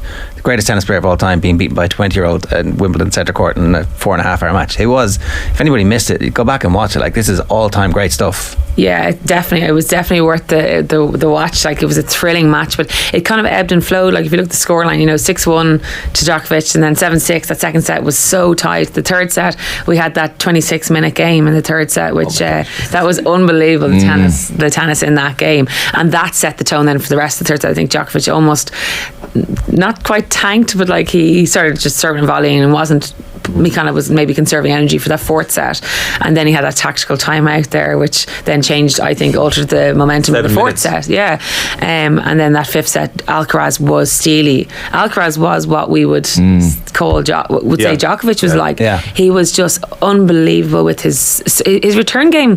I thought he didn't return as well, but he served incredibly well. Like that last service game at 5-4, serving for the championship, like against Djokovic, he made 6 out of 6 first serves. Like that's incredible. And Djokovic made 5 out of 6 returns. So I mean, like he knuckled down, and you could almost feel like Djokovic was like, okay, I'm still here. I'm going to break you. Like there's no way you're going to serve for this. Serve it out. And he really held his nerve. It was just incredible. The match just ebbed and flowed back and forth.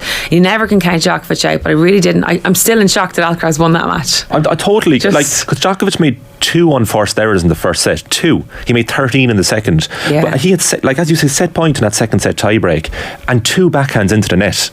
Like 2 easy backhands for him. Like I don't know what was up with him, but like after the match anyway, like everyone was saying, this is the start of a new era now, Carlos Alcaraz. But a new era suggests more than one player at least. For me, it seems like it's now going to be, once Djokovic eventually retires, and I think Nadal's last year is next year, is it really going to be Alcaraz and the rest? Well, we'll see. Like who else is actually going to challenge Alcaraz? Yeah, well I think if Djokovic is going to retire in the next few years, like Alcaraz, we're going to see Alcaraz dominance over the next maybe 3 to 5 years, and in that time that's going to drag up the players below. Like that will raise their level, because they're going to have to try and figure out a way to beat him. But there's going to be a period of dominance now for Alcaraz, I see, over the next 3 years, definitely. But I mean, we've been talking about the next gen for the last 5 to 8 years, Zverev, Tsitsipas, Rublev, like these, Medvedev, and Medvedev, okay, he's won a Grand Slam at least, but it's like it just hasn't happened. So is there a new wave like Holger Rune, those younger guys that will they surpass the Tsitsipas and Zverev? I think those guys, their moment might be past. And Sinner, Djokovic won't want Brad Pitt any more of his matches. He was at the US Open final in 2021 when Djokovic was going for the calendar slam against Medvedev, when Djokovic lost in straight sets. He was there too. Hugh Jackman yesterday was there as a guest of Djokovic. Saw that. Say that again. Hugh Jackman was one of his guests. Was Djokovic? Okay. Yeah, afterwards Alcaraz shook his hand, and Djokovic's wife's hand too. They were with each other. He's a class act though, Alcaraz, and it's just his speech was fantastic, wasn't it? Yeah, it's brilliant. He's just, I mean, he's only 20 and he just seems so mature on and off the court. He's definitely a true champion, and somebody to watch now for the next 10-12 years. We were talking about the women's earlier on, and Colin was giving no credit to the winner, saying that it was all Ons Jabeur's doing that she lost. Harsh. Well, firm but fair probably on that one, I'd say. Like you have to give Vondrousova, her due for winning. It was a Grand Slam, Wimbledon Grand Slam final, like the biggest stage. She still had to perform to a certain degree, although it was Jabeur's crumbling that was just painful to watch. It was tough viewing. I was saying to you there outside, Jenny, I was thinking it's going to be the answer to a quiz question 5 to 10 years time. Who won the women's 2023 Wimbledon title? And I have a feeling that most people in that pub will think of Ons Jabeur because the narrative is so dominant around her. But Marketa Vondrousova is kind of going under the radar, like 24 years of age, her second slam final and her first win. Like I was saying earlier to Jar and Shane, that I think Vondrousova is nothing more than a good player. But what do you think, seeing her game? She's a talented player. She's a bit quite like Jabeur, like the way that they play, and like that kind of crafty, can use variety to mix up the play. Unlike the top 3 that we've been talking about, Świątek and Sabalenka and Rebecca, who hit the ball with so much brute force and power. Vondrousova seems to have a little bit more like style and variety, but I don't think she's even as good as Jabeur on a very good day. However, if you look back, Vondrousova beat Jabeur in Australian Open this year and in the Indian Wells, so there was history there between the two, but this was Jabeur's match to win. And Vondrousova, you can't say she just had to put the ball in the court. She did play tactically well. She played a different game to what Jabeur had played in the 3 previous rounds. She was playing with heavy topspin. She was drop shotting Jabeur, but Jabeur made she made 3 times the amount of unforced errors than Vondrousova. This is the time to remind everyone that Jenny Claffey did beat Ons Jabeur 6-love. Now 3-time Grand Slam finalist Ons Jabeur. Jabeur said afterwards on the court, amid all her tears, which is totally understandable, and it's been horrible last year for her in that way. She said, "I promise I'll be back, and I promise I'll win this tournament." Do you think she will? You want to think that she's going to be able to overcome 3 Grand Slam final losses. This one will probably, she said, but probably will be the toughest to take, because this was the one where we all felt she was the favourite, and she obviously felt that herself with the way that she performed, with so much pressure and the weight of the world on her shoulders. But, you know, I fear for her that, you know, she may not overcome this. I'd want, as I said, like, I'd love for her to finally win one, and what that would do for her and for the Arab, like all the countries and Africa, and putting them on the map, although she's already done that. I just fear that, you know, can she come back from this? Not just from this, but just can she push on now and improve and win a title? If you asked me that before the final, I would have said yes, definitely. This was Wimbledon, was hers. She'd beaten Kvitova, she'd beaten Rybakina, she'd beat Sabalenka, come back from those matches where she was down and showed great character, great strength, and then just fell apart. Last week on the show we had a big debate that took off the best GA players never to win an All-Ireland. Like, she could be the front runner of the best player never to win a slam. Like, she's still, I think, 27. Like, she's more than enough time. She's probably the most gifted player on the tour, is she? On her day? Definitely the most talented, with the most variety, definitely out of that, and can play any types of shots from anywhere on the court. She can play with power, she can play with spin, she can play with all the slice, she mixes up her game. Like, she has it all. But what comes down is what's between the 2 ears. You know, can she, in those big moments like the finals, can she win? It happened last year's final against Rybakina as well. She won the first set and then just didn't, you know, keep the chokehold on her opponent. And in the final on Saturday, you know, she was 3-1 up in both sets, and once she got ahead, it's almost like that's when she just fell apart. So she was better when it was closer, and then once she got the lead, she just crumbled. Like, she was making such uncharacteristic errors, like unforced errors, and Vondrousova only had 10 winners in the match, but that's like, and Jabeur hit, as I said, 3 times the amount of. So you don't think that this is going to be the birth of Vondrousova being a top 5 player for the next couple of seasons at this? Because I was making the point that she obviously was really good as a 19-year-old to be able to reach the French Open final, and then injuries and COVID and everything happens, and she's had surgery on both wrists, I think, or certainly. Definitely she's on the left when she was there last year as a spectator with the cat. Like, is there a possibility that that's just been stunted and now she does become somebody who uses the array that she has against the power hitters? You know, I'm afraid to say that about any players. Like, you know, the hype that goes around, they've won 1 Grand Slam. Like, I don't know if you remember Krejcikova, who won like the Roland Garros there 2 years ago in singles and doubles, and we thought, oh, she's the next. And then Raducanu won the US Open and she was the next big thing. Now Vondrousova, she's at least a bit older at 24 and maybe able to deal with this. Yeah, the pressures and what comes with being a Wimbledon champion. Well, she obviously was able to manage the pressure of playing in a Wimbledon final. Yes, she'd been there in Roland Garros. You know, she's used to that, being that stage of a tournament. That's the hardest part, is getting over that line. But I don't know. Does she have? Yeah, she's a marked woman now. That's the thing. She came in under the radar completely here against Jabeur. It'll be interesting to see that first transition. Unseeded player to win Wimbledon in the Open Era. Yeah, which is incredible. But she didn't play like an unseeded player. You know, like she played very free. Got enough quality there, but I'm not sure about the star quality. Camille, you weren't content with analysing the 2 Wimbledon finals over the weekend. You had your own success. I was involved in an All-Ireland final in football and soccer with my club, Ternier Rangers. It's not fair. We are the champions. Oh, you won. Right. Congratulations. Yeah, so it was awesome. Some people have it all, like, do you know. It's not fair. Where do you play? I play for Ternier Rangers up in Bushy Park. Oh, what position? Oh, left wing. Oh, right, okay. Yeah. You left-footed? Left-footed, yeah. You left-handed it? No, right-handed. Oh. Yeah, maybe that's where the secret lies, you know. What hand do you play paddle with? A mix between the both. If I'm playing Colm, I'll play left-handed. If I'm playing for Ireland, I'll play right-handed. Very good.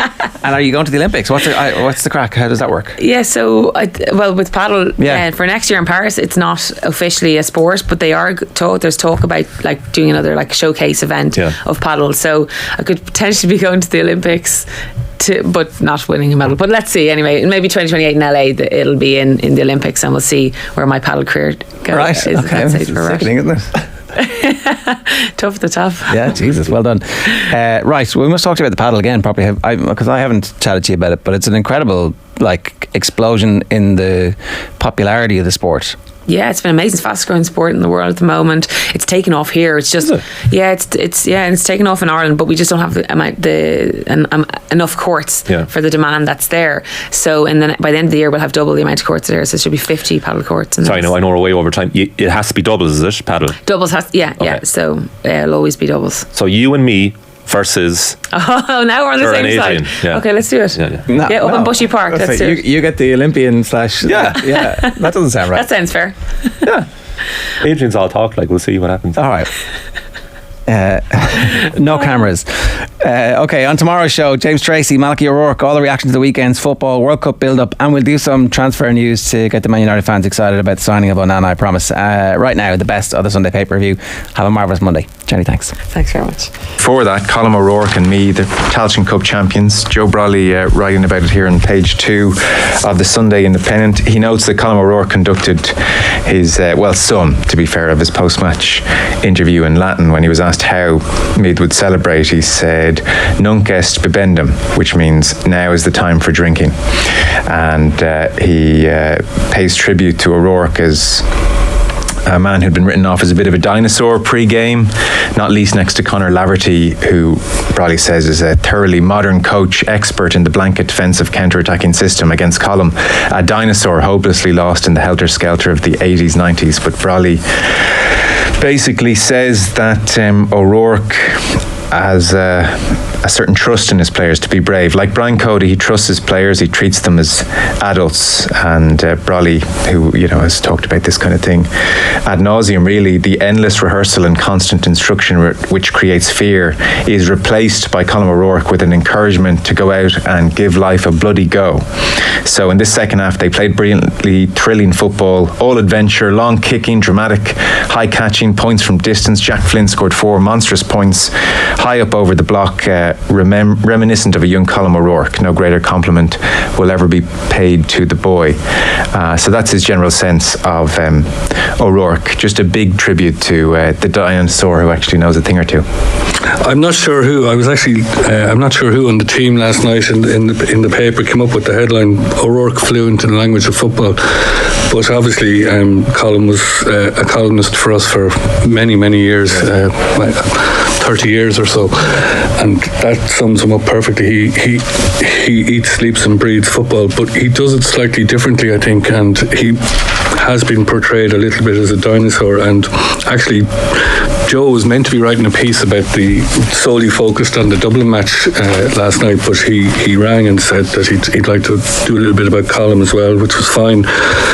And he captures him really well. He says, "I've toured the corridors of St. Pat's in Navan, and the school where Colm was principal up until this year, in the company of Colm, and enjoyed his easy, mischievous relationship with the kids and staff and their obvious affection and respect for him. I've done that tour as well, and it's incredible to see the way he interacted with the teachers and with the students, and there was a very obvious affection, and there was always a bit of mischief there. And famously, on every Friday afternoon, he sent an email around to all the parents of the kids in the school. There was a sort of a passing itself off loosely as a newsletter, but which was always full of devilment and jokes and crack, and he just has that easy way with him, and that translates into how he's training this Meath football team. Meath have been pretty, on a downward spiral for quite some time now, and I spoke to him after he took the job, and he said the first thing he intended to do was to go in and get them to enjoy their football again. And you can see it yesterday with the team, the way they played and with the way they celebrated winning the Tailteann Cup. Some years ago, people in Meath might have thought that the Tailteann Cup was beneath them, but not anymore. They know where they are in football's pecking order, and happy that they have a group of players and a manager that they think can start the journey back to where they're challenged in Dublin and Leinster. Yeah. He just has a different attitude to football, I think, than a lot of people, and I know he gave a presentation. They had a meeting several months ago with the players, and there was a PowerPoint presentation, and even the thoughts of him doing a PowerPoint presentation kind of seems a bit odd, but he did the PowerPoint presentation about what they were planning and what they were going to do, and he didn't tell me this, it was somebody else who was at the meeting, but the final point, and his last point before he signed off was, and remember fellas, enjoy yourselves and enjoy life. And I don't think we see enough of that, and we certainly haven't seen much of that in Gaelic football this summer. No. 2023, Sean Boylan and Colm O'Rourke are still at the helm of Meath football. I met Sean recently, and I'd known him quite well. He's a relation of my wife's, and I'd say he just can't believe that he's here and he's back again, and he's sitting in a dugout in Croke Park, and apparently it talks a lot to the players, gives talks, and there's a lot of work behind the scenes. And sometimes you'd wonder about the kind of the dynamic now between young people and sort of somebody who's in his 70s, and he's adored by the squad, and he brings something different, just as he did all those years ago, first time around. Another good winner for the Tailteann Cup. Yeah, it's a good start for the good 2 years for it, isn't it? Yeah. And proof that the Tailteann Cup was absolutely needed, the idea that there shouldn't be two tiers in Gaelic football was as for some time now has clearly been outdated, Yeah. Just on the Dubs, to finish off that Joe Brolly piece, 60th minute, they are level at 12 points apiece, and then Fenton scored a point, and then Dubs another turnover of a defender, and then they win the next two kickouts, and suddenly they're 3 points up, and then the goal happens and it's done. He says the Dubs played below their best for most of the game. They looked ordinary at times, dull and lethargic. Most of them will be annoyed how they played. They underestimated Monaghan. They disrespected them. They'll be bristling for the next fortnight. As Mickey Hart said on the BBC, the perfect way for them to reach the final. That was kind of the atmosphere yesterday. They were like the last 20 minutes, weren't they? They were they trading on memory almost? They just that those experienced players, James McCarthy, Jack McCaffrey. I thought Fenton really in the last 15 minutes took the fight to them. Obviously Cormac Costello, who's still in his 20s, late 20s, but had been consistent all through. But those big guys, Mick Fitzsimons, fullback, three of those guys are chasing their 9th All-Ireland medal, and it felt like the old boxers just trading on instinct and trading on memory and going to the well one more time now in the final. Yeah, it has that feel. So that's the sense of the GAA yesterday. Kerry against Derry is on the menu today. The other story, which is in all the back pages, is the Irish team over in Australia, Vera Pauw's quotes. So, for instance, here on the back page of the Mail, Pauw tries to remain positive after Columbia chaos. Vera Pauw insisting she doesn't regret choosing Columbia. Denise O'Sullivan suffered a bad shin injury following a challenge in the 19th minute of this behind closed doors match, and Pauw says they have some hope she might make the Australia game. The situation is going to become much clearer in the next 24 hours or so. So she said that Ruisha Littlejohn had been the victim of a head-high challenge a couple of minutes before the O'Sullivan tackle, and it was on that basis that they decided to end the match. There's a more detailed piece inside which I'll come to in a second, but general thoughts, Dan, this build-up to this World Cup has, and it's something Eamon Sweeney touches on as well in his piece, from the Celtic Symphony after the qualification to the Athletic report last week, and now an abandoned game. It's not kind of this straightforward, this is just a wonderful story, history in the making for this Irish team kind of a vibe. That kind of that straightforward feel-good factor hasn't actually been there, and 8-9 months ago you would have anticipated that. Yeah, no, it's, look, I mean, I suppose when you know you're doing the papers this week, it's the Sunday before the first game, and you know there's going to be a lot of coverage naturally, and there is like some good pieces out there, sort of Dave Kelly with Lily Ag, and there's a Neve Fatty piece, and the Mail has this pull-out section here, so there's that kind of there is a lot of aspect. that stuff, but it does seem, and I know quite a few of the sort of lads who are working down there, that it's proven far more eventful than sort of anticipated, because it is this historic moment, and you probably would have expected that the build-up at this stage would have all just been, in the nicest way possible, more of the same of what you're talking about there. This is a wonderful, but I mean the story is the story. I mean it's an evolving story even now even for the sake of the Sunday papers today. Like it's evolving overnight, because even since these papers have come out, the footage of that Denise O'Sullivan tackle is now doing the rounds. I think the people covering at the moment are now trying to ascertain, can they get more footage of that game, because these Vera Pauw quotes are incredibly strong. I mean, you look across the papers, and as you mentioned, you know, the level of aggression in the Mark Gallagher piece. Pauw insisted that she had never seen a level of aggression like it in her 47 years in the game.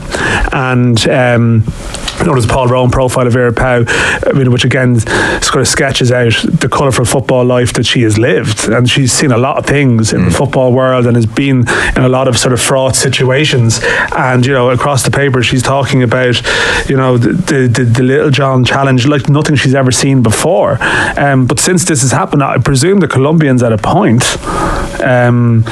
have decided, well, let's sort of leak out a little bit of footage here. I don't know how it's actually come to get out there into the public domain. And I'm not saying it's a great challenge on Denise O'Sullivan, it's a bad challenge, but maybe the initial view of it doesn't quite fit the image of what we've seen. And I suppose you step back from it. I mean, the Irish team were taken off the pitch in a game after like 23 minutes, with Vera Pauw talking about, you know, Jonathan Hill, the CEO, getting a call back in Dublin from Mark Canham, the director of football, which is a sort of a mad situation in itself if you think about it. Should we take the players off the pitch in this match here?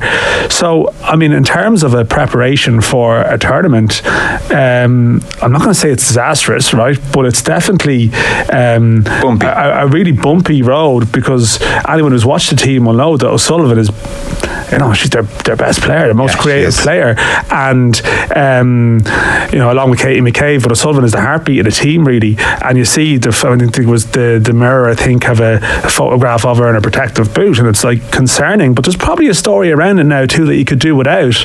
That you're now almost may have to at some point come out and justify the decision to take the team off in the match, or explain it in some way, because, you know, is there footage going to get out there that challenges the version of events? So it's not ideal. Like, it's a great news story, this team getting to the World Cup, but I mean, myself and John spoke about it a little bit outside. I mean, you go to a tournament or you go to an Olympics and things happen, you know, and it never quite always fits the bill of how you imagine it in the sort of the picture book of the mind when you qualify, relative to in actuality life happens, and they're really experiencing that. Mark Gallagher's piece in the Mail on Sunday is very good. It charts the entire journey to the Colombia game. Ireland had watched Colombia in their previous 7 games. This wasn't what they had expected. And as you said, Dan, Pauw insisted she had never seen a level of aggression like it in her 47 years in the game. She saw genuine fear in the eyes of her players as they were concerned about missing out on the biggest moment of their career. As you say, the director of football from the FAI, Mark Canham, was just off a flight and he went to the game. He was a few minutes late for kickoff, but he was there, and then they got on the phone to Jonathan Hill.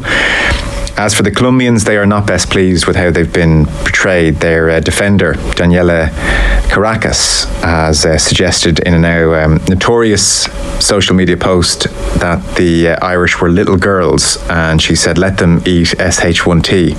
Now, Pauw hadn't heard, says Mark Gallagher, what Caracas had said before yesterday's briefing with newspaper journalists, and she seemed appalled by those words. I'm sorry, what? A wide-eyed Pauw replied. To be honest, I'm a bit shocked hearing this. Let's just say that maybe they were emotional too, is what Vera Pauw said. She said the game started normally, very normally. It just started up then in a way that had no turnaround. First, there was a huge challenge on Ruisha Littlejohn, a challenge outside the laws of the game. And she says within 2 minutes there was this challenge on Denise. So it was a build-up of this. She said that the Colombian bench did not instigate their players' aggressive approach. She had no issue with the bench whatsoever. She did say they were of little help in calming the situation. She says as well that the Colombian staff handled the situation really well. That's once the decision was made to end the game. They took their players off while we were discussing what we would do, and that was in the moment that we were in discussion with the referees. They also calmly left the venue, went to the bus and left. And it seems that the Irish squad at large played a full 11-a-side match afterwards, so the players did get the preparation. They did play a match match.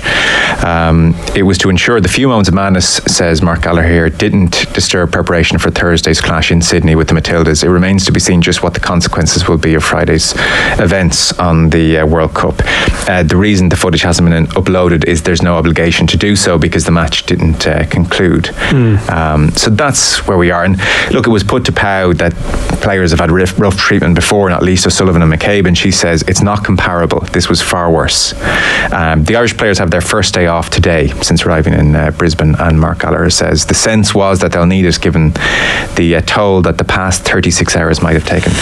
Can I, not to pierce a good old media story, can I just offer the sense I don't think this is a big deal in the slightest. I think the players have already forgotten about this. I think this is ancient history. I think this has no bearing on anything. And if Vera Pauw in a nothing match, effectively a training match, said, you know what, bit too hot for me, let's just wrap it up and go, fine by me. I'm like already over this. I don't see how this could have any negative consequences on anything. Well, as long as Denise O'Sullivan is fit to play the first game. Sure, but Pow's decision to wrap up the game, which is the controversy, I think it's. But if you touched it there, the whole thing feels odd. The whole thing feels odd, and the messaging coming back feels odd. And we were living the moment, as I'm sure you were here through the weekend, trying to, find out what was going on and what was happening, and the updates we were getting back. Put some flesh on the bones of odd.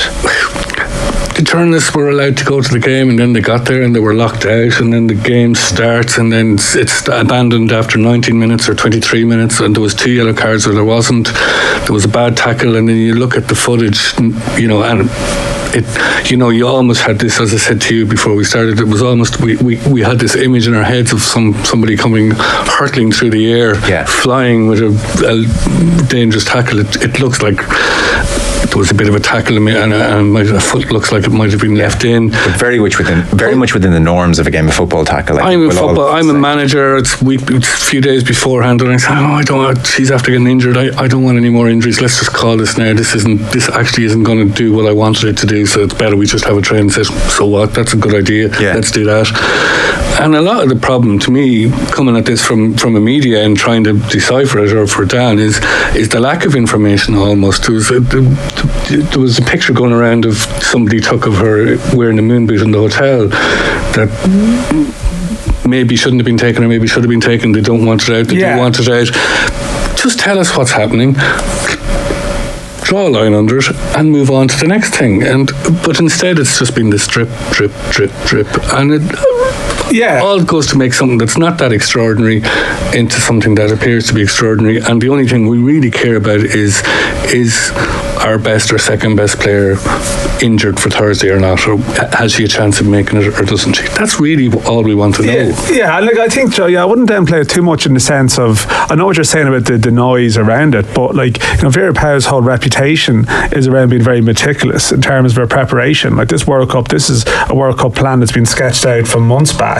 They took on certain games. A big part, she's actually, I think, has a reputation for being very sort of obsessed with the whole injury prevention and the minutiae of that. Raymond Verheyen has been working, who is people will be aware of in his past with Jurgen Klopp. So I would imagine everything is done to the minute in terms of preparation and to get the pitch right. And if you have one game in the country before you play your match, and you have to take the players off the pitch after 23 minutes of it, and you have players probably they had to put out a message from Denise O'Sullivan on the social media accounts, which was a bit odd as well, because didn't even make reference to her well-being. It's become a bit of a distraction, I would say. So I know what you're saying. That's no doubt what the FAI line will be now. We've forgotten about this already. We've moved on with it.